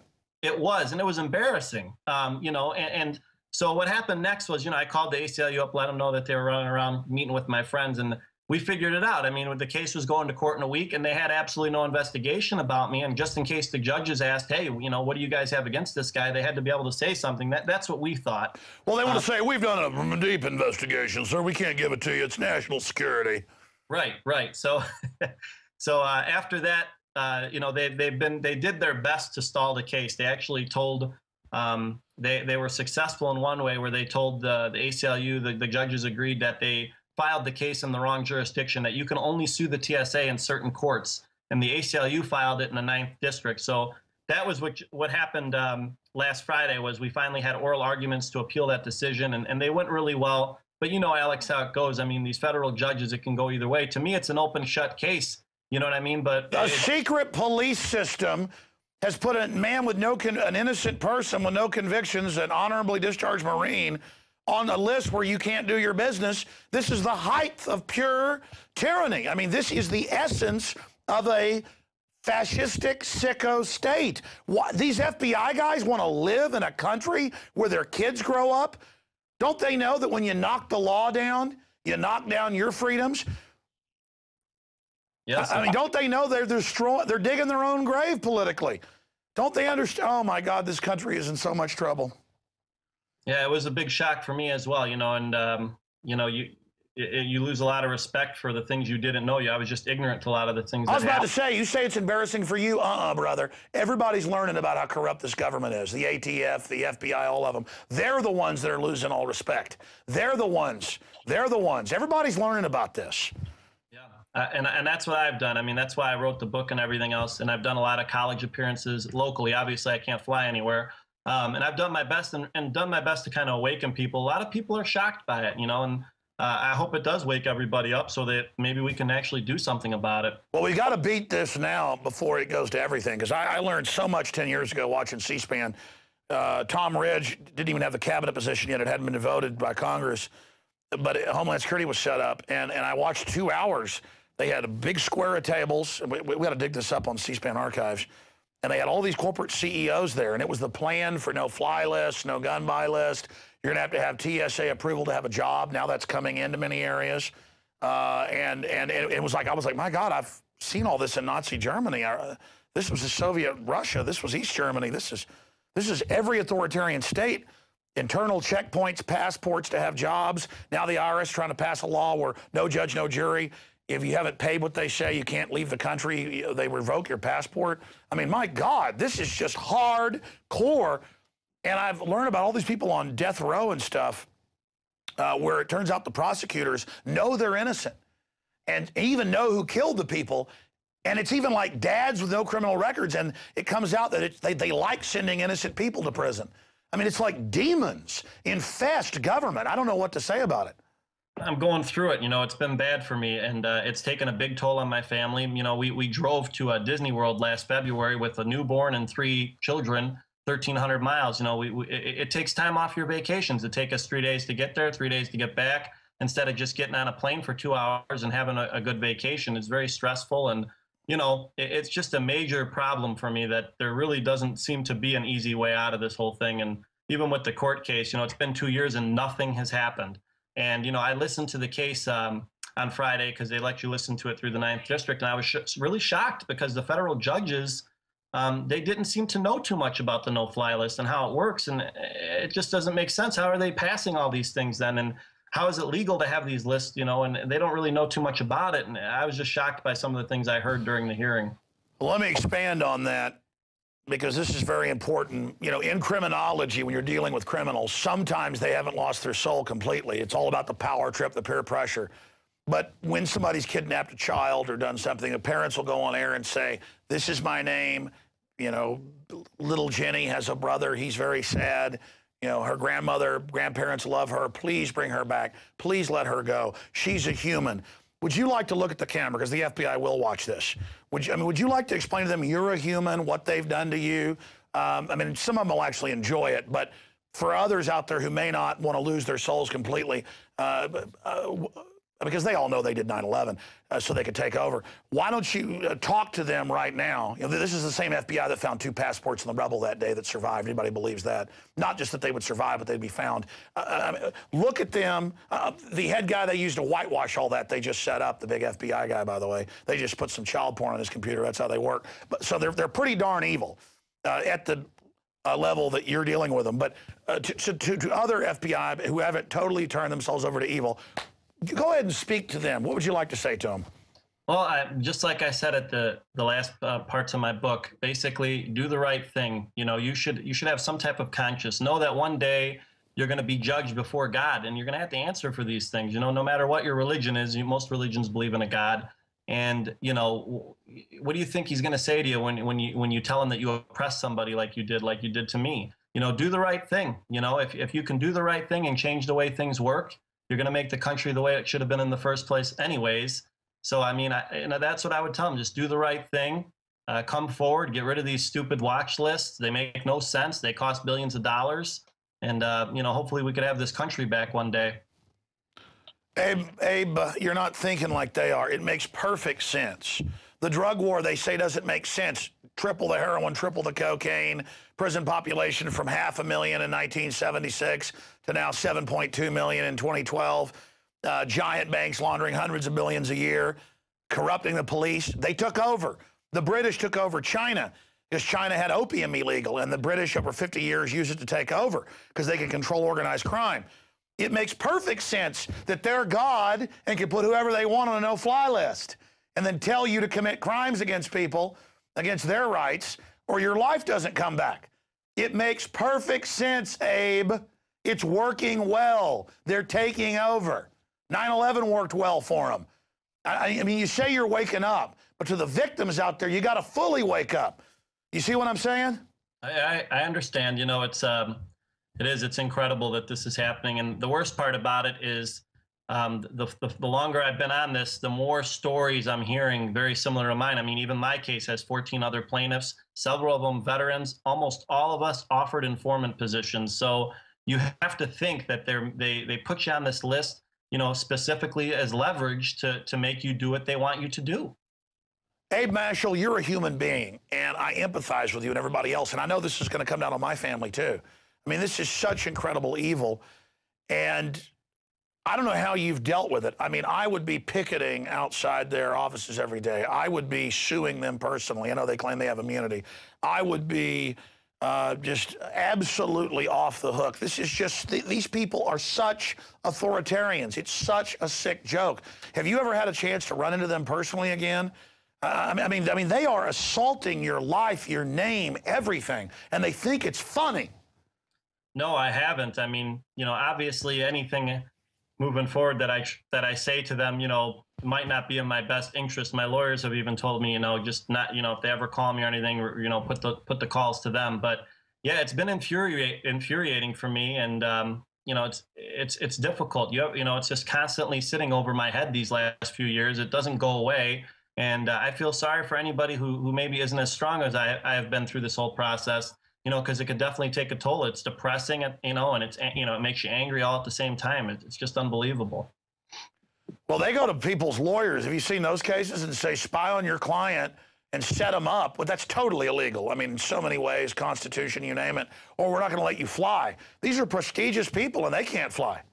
Well, I had the opportunity on actually yesterday because I was on another talk show in LA, and they had the former DHS director under the Bush administration on the show with me. And, you know, he started talking about how our Constitution allows secret things to happen and this and that, which I totally disagreed with him on. But I did have the opportunity to tell him that he acts like a Nazi Gestapo, which he didn't like.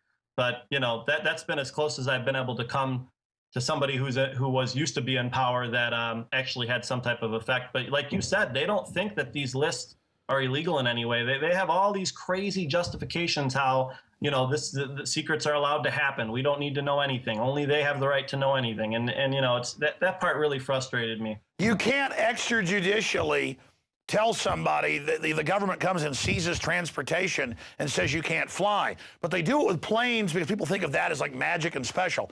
They're now running checkpoints on the highways. They're saying you're not going to let you have a job if anywhere if they don't say it's okay. I mean, this is just so dangerous. Yes.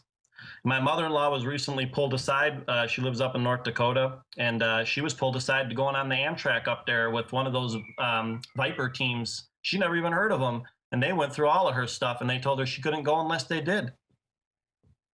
Yeah, that's TSA as well. No, they're everywhere now. And it's just totally criminal what's happening to us.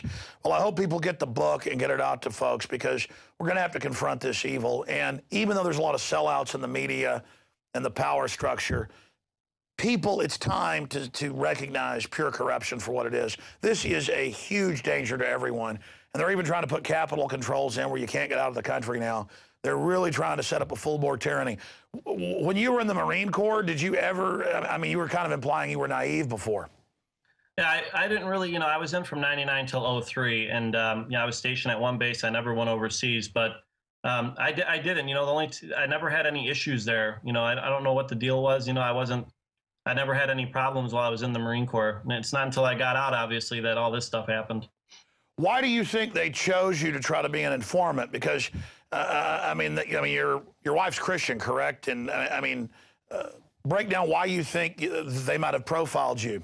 I think what they've done, I mean, this is all speculation on my part, but it's educated speculation because I've done a lot of research, talked to a lot of different people, is I think they've pulled the military discharge papers of all Muslims. And I think they can just justify throwing you on those lists. And they know that a majority of them are probably going to do what they want to get off of the list. They probably know that. And I think when they came over that day that I found out I was on the list and they used those question and answer sheets, that's exactly what they were doing. They were recruiting. They were figuring out everything about me. Maybe they already knew everything about me, but they were figuring it all out. And they were seeing, is this guy going to be a good fit?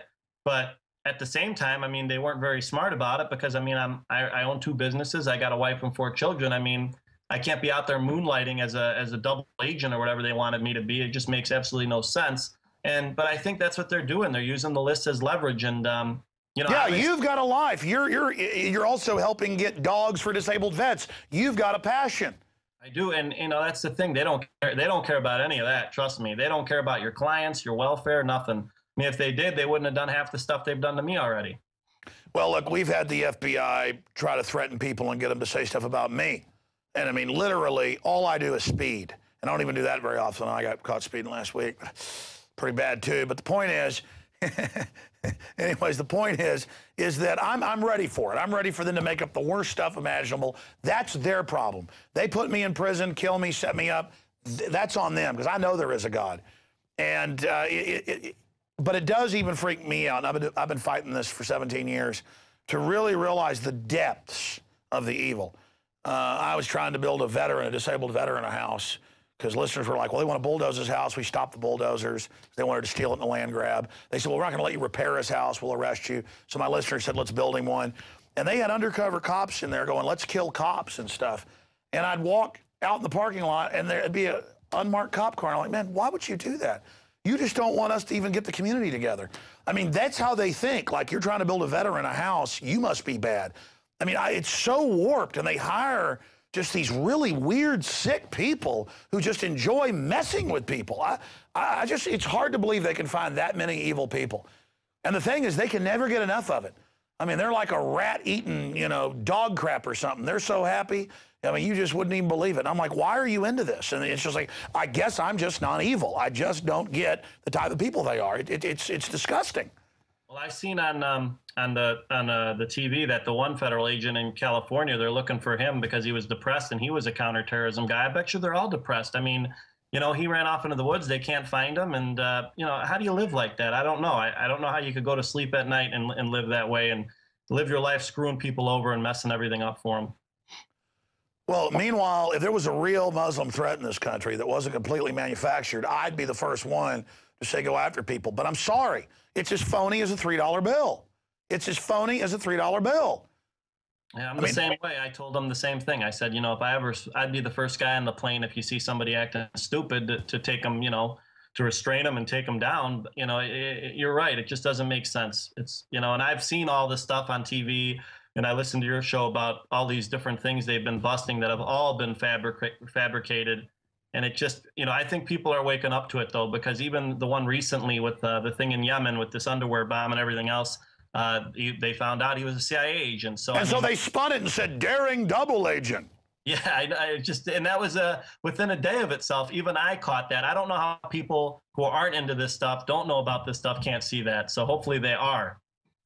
Well, exactly. I mean, I am the first person who will stand up for my country and against anybody. And that's why I see these mega banks running our country. They've got the government people all armed to the teeth. Listen, I went to the beach last weekend for Mother's Day. My mother wanted to go down to the National Seashore and stand her pop-up.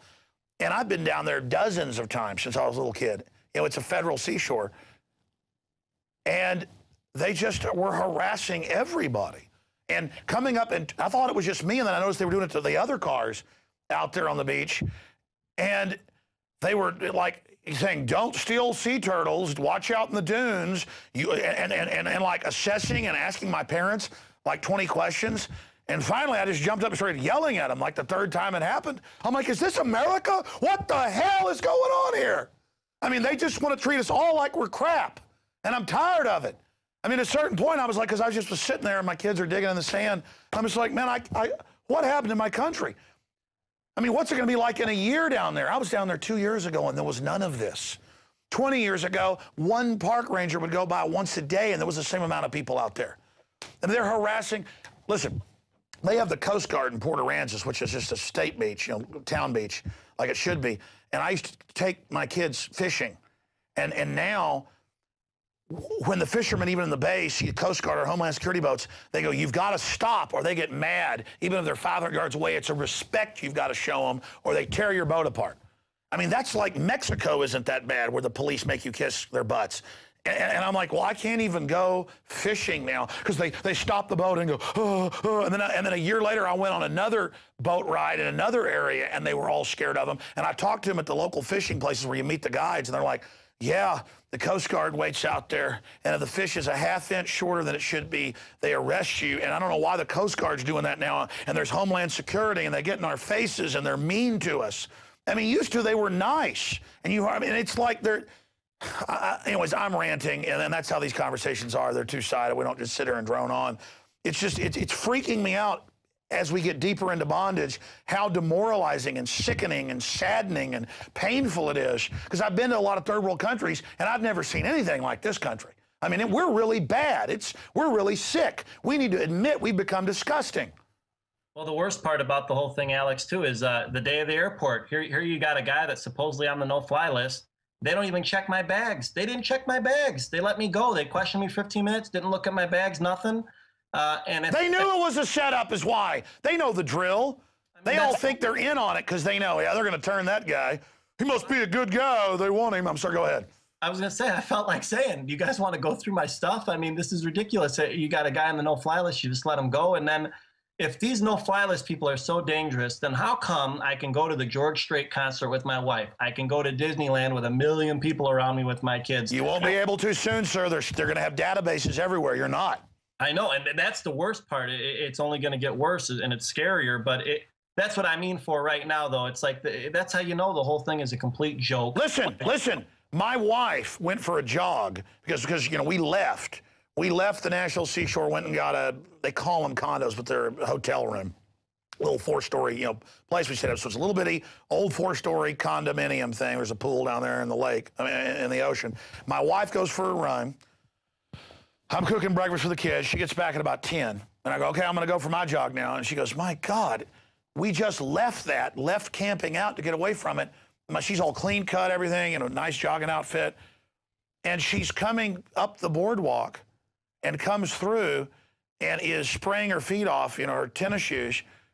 And a guy walks out, a security guard, and says, oh, I don't need to see your room key. You don't look like a security risk. And it was just some excuse for some security guard, and no one's even around there, to just come up and kind of hit on my wife a little bit. You know, I mean, it's this. That's what tyrannies are, though. You empower all this scum. Normal people wouldn't want to walk up to some woman on a boardwalk with no one around and say, you don't look like a security risk. I guess I don't have to see your key. And she's just like, what? I mean, I'm telling you, man, it's so bad. It is. It does sound bad. Well, and you know, she made the point. She said security risk from all these shows is like the new nomenclature in America. It's like land of the coward, home of the paranoid slave. Well, maybe Jesse Ventura got it right. He went to Mexico. As bad as it is down there, no one would ever try to grope your wife. At least the police wouldn't. Listen, I've been ranting here. You got 5 minutes here. You've got the floor. The book is No Spy, No Fly. I think we've covered most of the bases. People should get the book at Infowars.com. And plus, they should buy it and support you as well, you know, Infowars.com. I mean, how bad does this hurt you financially? And then and what has this done to your family? Let's talk about your kids. Let's talk about your wife. Let's humanize this for these psychos in case they have any humanity left. And then you got 5 minutes. You've got the floor to make any other points you want to make. Sure. You know, the thing about the wife and kids is a very good point because, you know, my one son's old enough to kind of figure things out. He's 11. He was 9 at the time when it happened, and he's confused, you know, because he's asking me, Dad, are you a bad guy? Why are they interested in you? And, you know, you got to sit there and explain to your own kids that you're not a bad guy, and, you know, they know that you're not, but, you know, they still ask. My wife's really upset. We missed a ton of things. You know, my sister-in-law went to a missionary trip, and we were going to fly out to Hawaii when she graduated. And we couldn't do that. We couldn't, on our 10th anniversary, me and my wife couldn't fly to Vegas. We were going to go to Vegas. You know, we couldn't do that. I mean, it's not feasible to drive 2,000 miles from Chicago, you know, to do our anniversary. It's just not feasible. And so those things have hurt. From a personal perspective, that's been a big pain in the butt. Financially, definitely it's hurt. You know, who knows the thousands of dollars I've lost because of this. I mean, I had dozens of clients that were contacting me from out of state that were willing to fly me out like I always had. And now you can't do that. And, you know, I paid for advertising for 1 year on some things that I never got anything back from because, you know, I'm advertising outside of the state of Illinois. So it does affect your business a lot. And personally, like I said, it really affects it. And then the kids, you know, and people look at you different, Alex. You know, not everybody, but they wonder about you. And it's just crazy because, you know, not everybody knows the things you do. Not everybody knows the things I do. So when they hear about something like this, they look at you a little differently. Fortunately, a lot of my veteran friends and all my regular friends have been very supportive of me, you know, and so that's the good part about the whole thing. And people are learning from this book. I've done a lot of different book signings and whatnot. I've sat down with a lot of different people, answered a lot of questions, and that's what I hope the book does. You know, the book's not expensive. It's $9.95. You know, I wasn't trying to make a killing on it. People should buy it. They should read it, figure things out, and you know, hopefully petition and get this whole situation changed for everybody, not just me. You know, the important part about this court case is it's twofold. Yeah, we want to get off the no-fly list, but the other part of the court case is the government needs to change the way they have these lists. And so it's a very difficult case, but that's the part that I'm very supportive of, because hopefully we can prevent it from happening to anybody in the future. I know that's a lot easier said than done, but the other part I want to say is I'm really shocked by my own government. I'm a former Marine. You've said that already, and the way they treat people is disgusting. And they should never be able to do those things. I said right on the show the other day, this government was formed for it to fear its citizens, not its citizens to fear them. And look what we have today. Everybody fears the government. I mean, who do you fear more? You fear the government more than you fear the terrorists, for crying out loud, these so-called terrorists. So, I wanted to say that too. And I think that the FBI, at the Department of Justice, they have their little slogans and sayings. Well, you know what? That's all it is, because you need to live up to those things. If you want some honor and courage and all that stuff, start living that way. It's not that difficult. I did it as a Marine. And, instead they're acting more like Gestapo agents. And I've even seen some things online where this Patriot Act, and you compare it to like the Nazi stuff that happened with Hitler. There's no difference. It's the exact same words. It's like they copied it. So we need to abolish. Oh, did you know the 68 Gun Control Act was actually the Weimar Republic Act? They only changed the names. Senator Dodd, the senior, that's actually confirmed. I mean, it's amazing. Look at the black uniforms, all of it. It's so creepy. I'm sorry, go ahead. I was going to say, and the other thing that people should know is that they do aim to intimidate you. That's what they want to do. And the good part is I'm not easily intimidated. But, think about it, Alex. There are people who are easily intimidated, who maybe don't have a military background. And that's what they're doing. They hook into these people and they make them, completely screw their entire lives up to do what they want for them. Oh, no, they will knowingly bust somebody for something real or fake and tell them, go lie about this person or you're going to jail. And they will do whatever they're told. And people have to know that. The systems, in the past, I supported the death penalty because I believe in it. But when you have a criminal government, it can't carry it out because these people, they won't just set you up. They enjoy it. And I'm not just talking about the FBI. Some of these counties and states are even worse. I mean, it is the cases that have been confirmed where they sit around and laugh about innocent people going to the going to the lethal injection chair. And it's not like they were even multiple-time bad perps who've been convicted and they set up some guy. That's how they rationalize it in the old days. Now they just set up innocent people. It's like it's fun. I cannot imagine how much bad mojo they got coming at them. Because in my life, I just am tuned into the universe. I like to think, I know. But I've experienced when I do bad things, it's not just that I have a conscience. I know little bad things that, this is coming back on me. And I want to say that to the government minions out there and the corporate minions.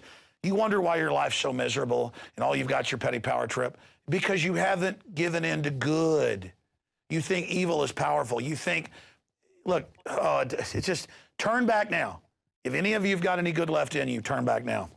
I agree with that. And one thing I wanted to say too, Alex, if you could, for me, I know you speak with Jesse Ventura a lot. Give him a copy of my book for me for free if you could. And I want to tell you too that I'm a big supporter of Ron Paul. I know your website has a lot of Ron Paul stuff on it. And I think that's what we need going forward. We need a guy like him to get into office and put it back where it needs to be, because he's as close as we're going to get to the founding fathers. This Romney Obama stuff.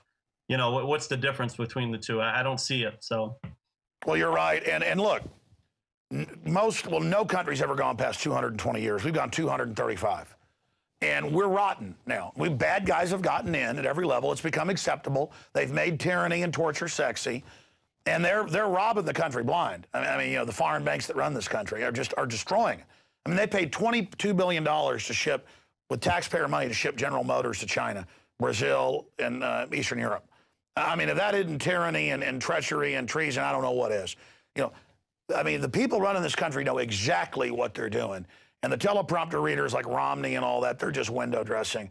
And to all the dumb minions of this system who think they're going to have fun, this is going to get very, very dark. And in every case in history, the crop of scum that brings the real tyranny in, they're going to be hung out to dry first. And I see them. They probably killed that FBI agent out in California. They set up the big head of their bomb forensic unit that covered up Oklahoma City in 9/11. They just set him up with a spoofed email, absolutely. I mean, I know it was a setup because when they really do that stuff, they don't get in trouble. actually a lot of them are pervs. That's who they hire, because they'll do anything. The fact that they burned him, we know it's a setup, whether it's real or not. Did you see that case of the top FBI guy with the child porn in his computer? Yeah, I did. I seen that on your website. Total setup. Yeah, he was part of the Oklahoma City stuff. I did see that. And again, it's a 100% setup. You understand what I'm saying? Because they can run child kidnapping rings and don't get in trouble. I have congressional hearings on that. They can do anything they want. The only time they burn them is when they get out of line. I wonder what he did. Yeah, you got to wonder. Something happened. Well, that's why they like to hire those type of people, and he sure looks like a perv. But, you know, again, and I mean, who else would be involved in the cover-up of Oklahoma City? But, again, all of them should understand that. They're all expendable. They're all expendable. I agree. And, you know, that's why I knew when they offered me the informant position, that was something I would never do no matter what, because I've already heard the stories before going into that meeting, what happens, you know, with people like Sirhan and everything else. I've been in touch with that stuff. Oh, exactly. That's the final point. I'm sorry. Make your point. I'll make mine. I was going to say, you know, I know what they do to those types of people. You think you're doing something good for the country, but they twist that right around real quick. Oh, no. The new branding, this is the new branding, is don't worry about Al-Qaeda. They're the good guys now fighting whoever we want them to, you know, give weapons to. Syria, Libya, on and on and on. Iran. Al-Qaeda's nice, friendly. You know, if you don't like them, you're a terrorist. But Al-Qaeda is also bad and working with former military, and Al-Qaeda is going to link up with the right-wing Christian militias. So, see, I'm not sure about this, but Illinois is one of their prime zones. It's 50-50 that, and this would have been higher-ups that would have done it, probably not even the guys you were involved with.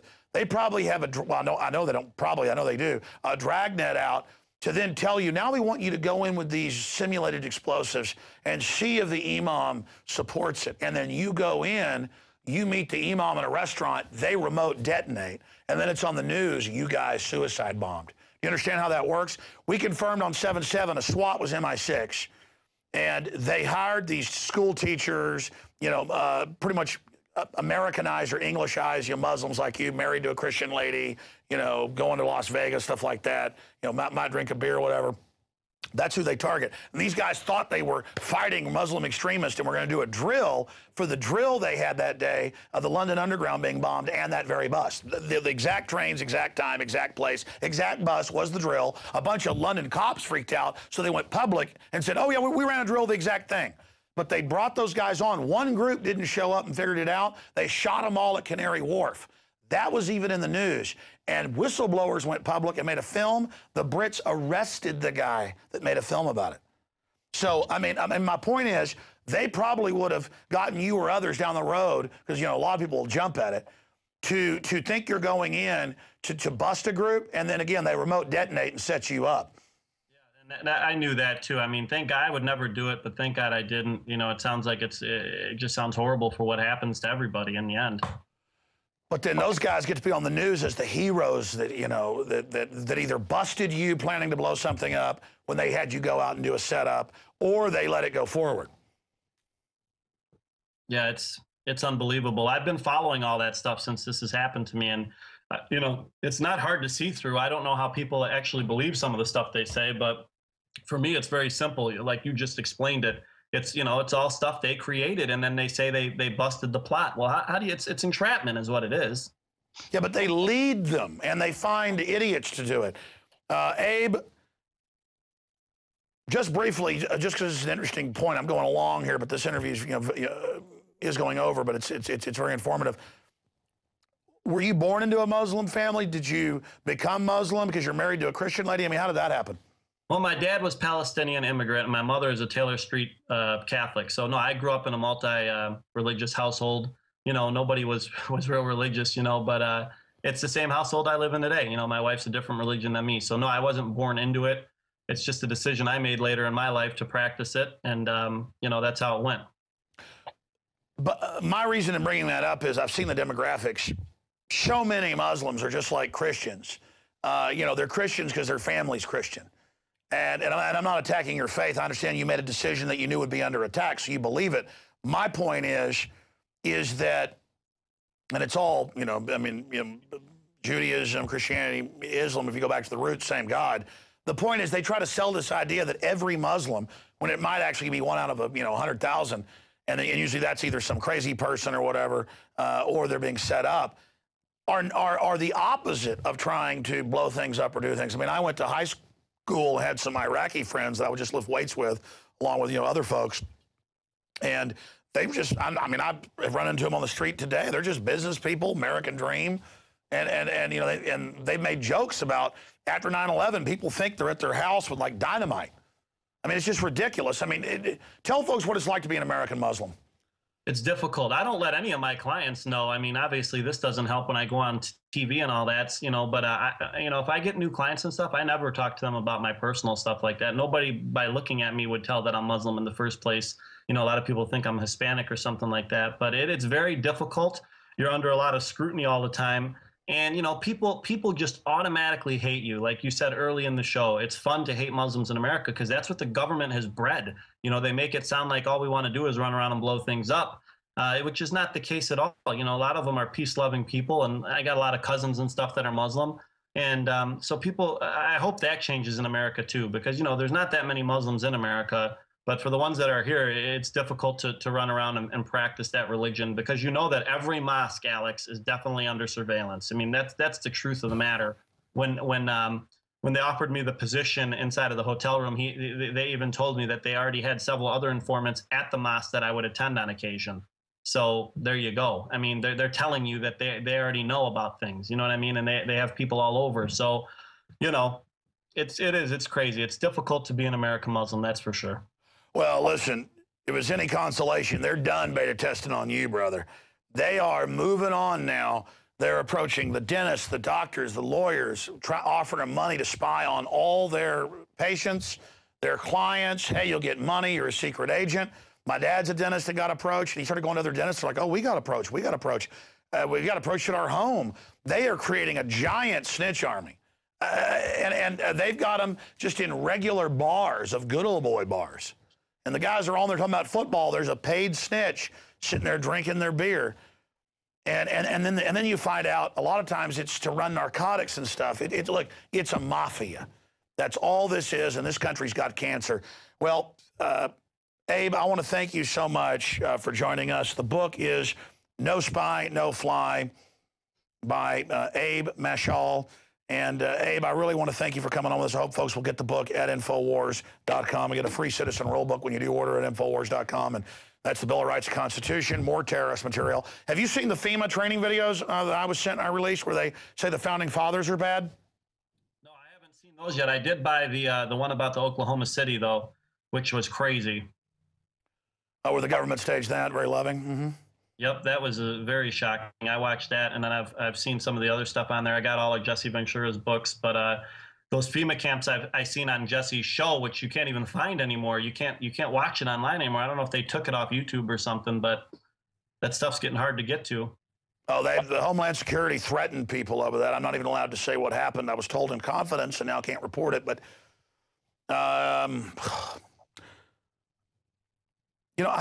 as a journalist, and I'm also somebody who gives my commentary, it's hard to not tell people what I know.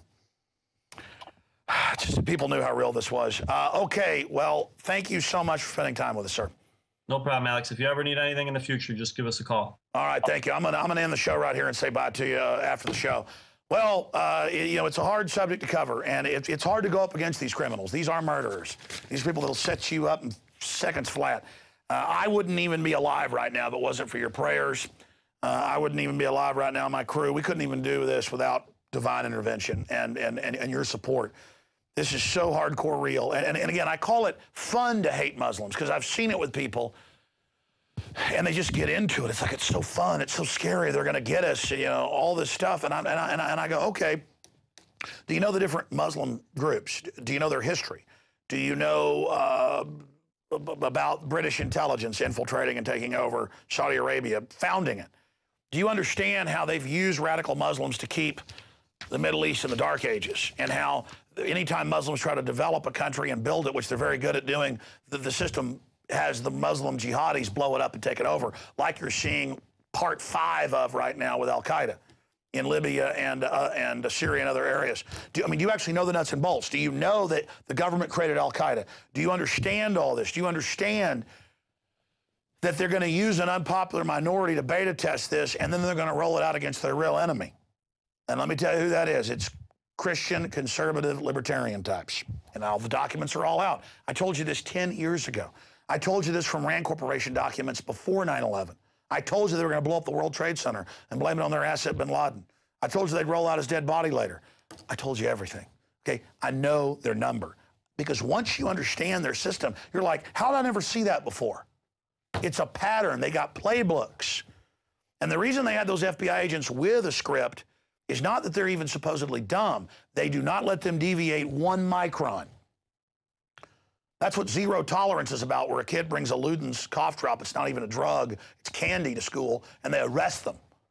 It's about the teacher cannot make a decision. You can't make a decision. You got to do what the state says. It's about being programmed. And no due process, you can't have a job, you can't fly, you can't live. A lot of people say, well, Alex, this stuff's scary. In closing, I'll say this. You're scaring people. Look, I believe you have courage. I think when you hear the truth, you're going to make preparation for it. I know some will be scared by this info and say, oh, my God, I'll be put on a no-fly list if I protest. I better not do it. No, all of America will fall into total dark tyranny, hellish level of it, if we don't stand up and face this. You don't have a threat and a bully come at you and then bend over to them and they leave you alone. They start beating you up every day. You become what they call their bitch. Well, not me. It's called liberty or death. I'm an American patriot, 1776.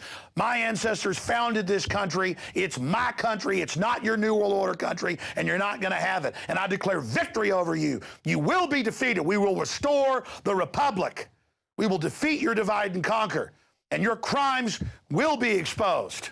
It's that simple. I'm Alex Jones, signing off from the front lines of the info war. If you believe in what we're doing, subscribe at prisonplanet.tv so we can build this operation and be strong to defend liberty against all the attacks and storms that come. 15-day free trial right now at prisonplanet.tv.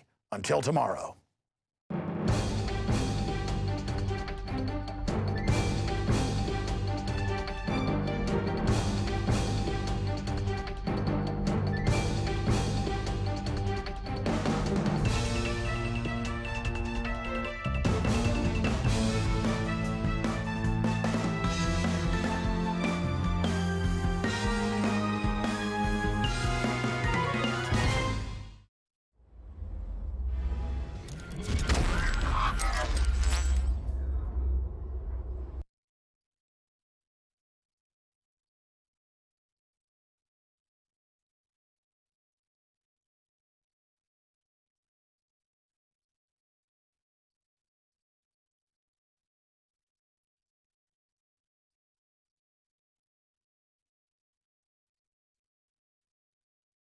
Food for you and your family. And here's the best part. These seeds have not been genetically modified in any way, and you actually get enough seeds to plant a full acre crisis garden. So visit them today at survivalseedbank.com. That's survivalseedbank.com, or give them a call at 877-327-0365. That's 877-327-0365. Remember, in a real crisis, non-hybrid seeds are the ultimate barter item. This is Alex Jones for survivalseedbank.com. From his Central Texas Command Center, deep behind enemy lines, the information war continues. It's Alex Jones and the GCN Radio Network. Welcome back on this live Wednesday edition worldwide transmission. Thank you for joining us. Coming up in 30 minutes of the next hour, we're going to have Congressman Walter Jones, who's introduced the legislation to impeach Obama if he launches new wars without congressional approval. It's starting to get some co-sponsors like Ron Paul and others. We're going to get an update from him and more.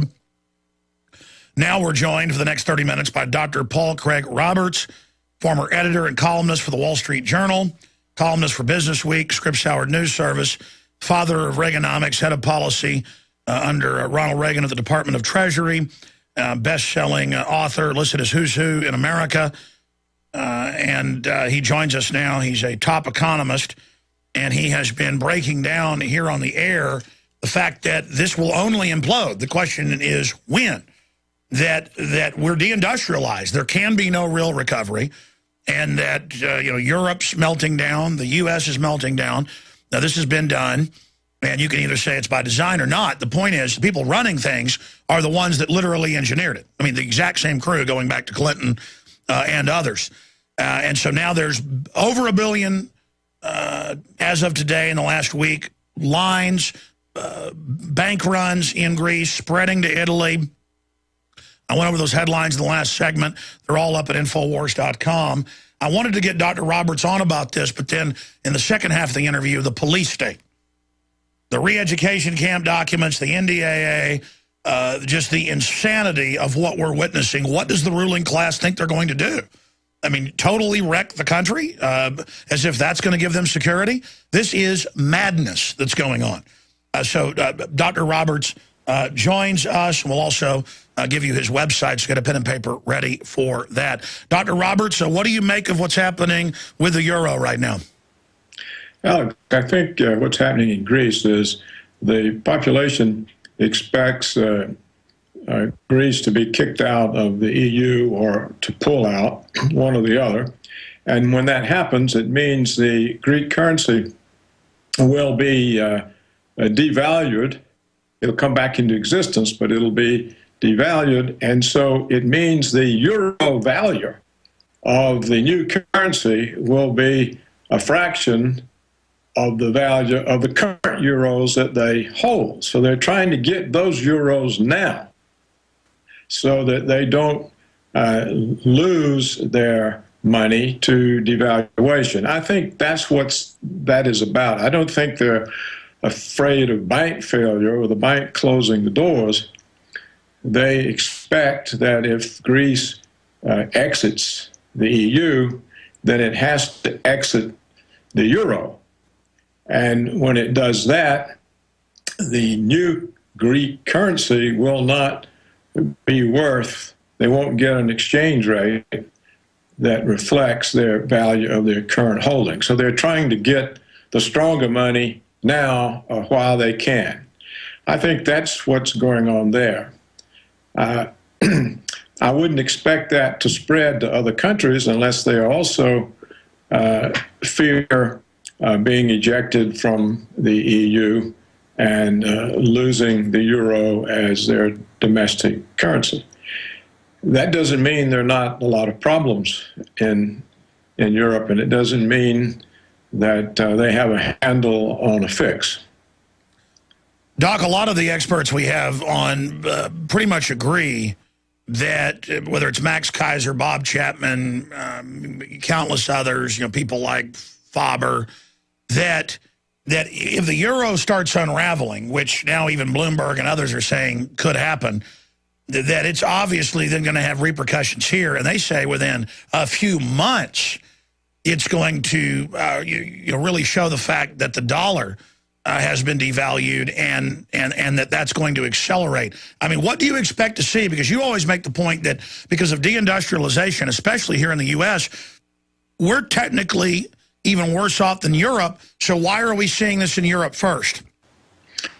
I think because of the sovereign debt problem and because of the fact that Europe does not have a central bank that can create credit for the governments. The European Central Bank is prohibited by its charter and by the agreement that set it up between the countries from purchasing the sovereign debt of the member states.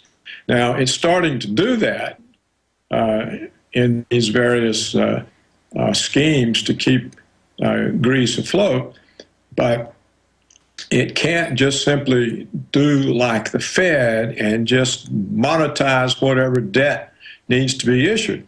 You see, the British can do that because they have their own central bank, and the bank can extend unlimited credit to the government. It can simply monetize an unlimited amount of debt, and that's what the Federal Reserve has been doing. That's what quantitative easing 1 is about, quantitative easing 2. And in my opinion, it's what they're still doing. It's how they keep the interest rates at zero or near zero. They simply purchase all the debt that would otherwise raise the interest rates. Well, in Europe, they can't do that. The individual countries don't have central banks that can serve as creditors to the government, and the European Central Bank is restrained by charter from doing that, and they haven't loosened those handcuffs yet. And wasn't it the Germans that demanded at the offset of the or the onset of the euro that be done because of their Weimar Republic experience with super hyperinflation and the wheelbarrows to buy a loaf of bread? That's right. This was imposed by Germans as a condition for the EU. They didn't want to lose their own currency, over which they had control, and a great deal of fiscal or monetary, and we'll put it, discipline. And they knew that some of the other countries, in fact, almost all the other countries, lacked that discipline. And so that was the only terms on which they agreed to become part of Europe. But if Greece leaves, doesn't that do it anyway? So what's going to happen? I mean, the word is Greece is going to end up leaving the euro, or do you disagree with that? I don't know whether that's the case or not. You have to keep in mind, Alex, that it's in the interest of Wall Street and the investment banks and the hedge funds to create hysteria about this, because they make huge sums speculating off the hysteria that they get the financial press to create. And they have the inside knowledge on where it's going to go. Well, they may or may not, but they can at least make money off of hysteria. And also, it's in Washington's interest, because if the euro is in trouble, it takes pressure off the dollar. It strengthens the dollar, because people say, oh, well, we better get into the dollar. We don't know what's going to happen to the euro. And when they go into the dollar, this also depresses gold and silver prices, which is also in Washington's interest. That also takes pressure off the dollar. Sure. It's like you said, and as I've said for many years, the dollar is even in worse shape, but it's not in focus. What's in focus is the euro. And so this helps Washington. And so Washington keeps this hype going as well.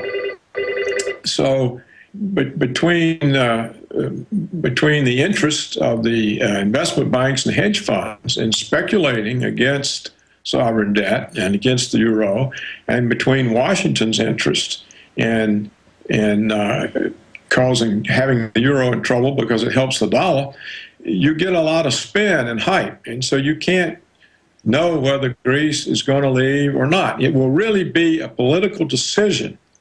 It'll be made by Germany and France primarily, and they will decide whether or not they want to reform the EU and get rid of some of the weaker elements that result in these kinds of problems, or whether they want to pay the cost of keeping Greece in. I don't think that decision has been made. Sure. Now, that's why Merkel and the new French president, Hollande, met yesterday, and most of that they're keeping under wraps what they're planning to do. But let's expand on something. What do you make of Jamie Dimon running around and just saying, oh, $2 billion lost, that's just an accounting procedure? What do you make of the overall financial structure?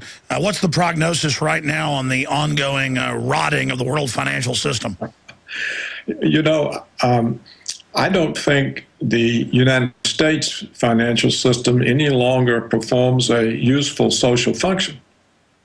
I think it's just a deadweight cost to society, because all the American financial system does is produce a massive financial crisis that causes a huge expansion of debt and money to keep their balance sheets afloat. And this crisis was exported to Europe and is part of the trouble there. So I just don't see that there's any reason to continue to tolerate the private American financial system. It's become a great threat to the economic future of the country. It performs no useful social function. It creates fraudulent assets. The participants in these markets apparently have no integrity. You see them actually doing things that in past decades they would have been arrested and imprisoned for. So what is their function? They've taken the financial system and turned it into a gambling casino. And even they can't win. That's why you see J.P. Morgan losing $2 billion. They don't even know what they're doing.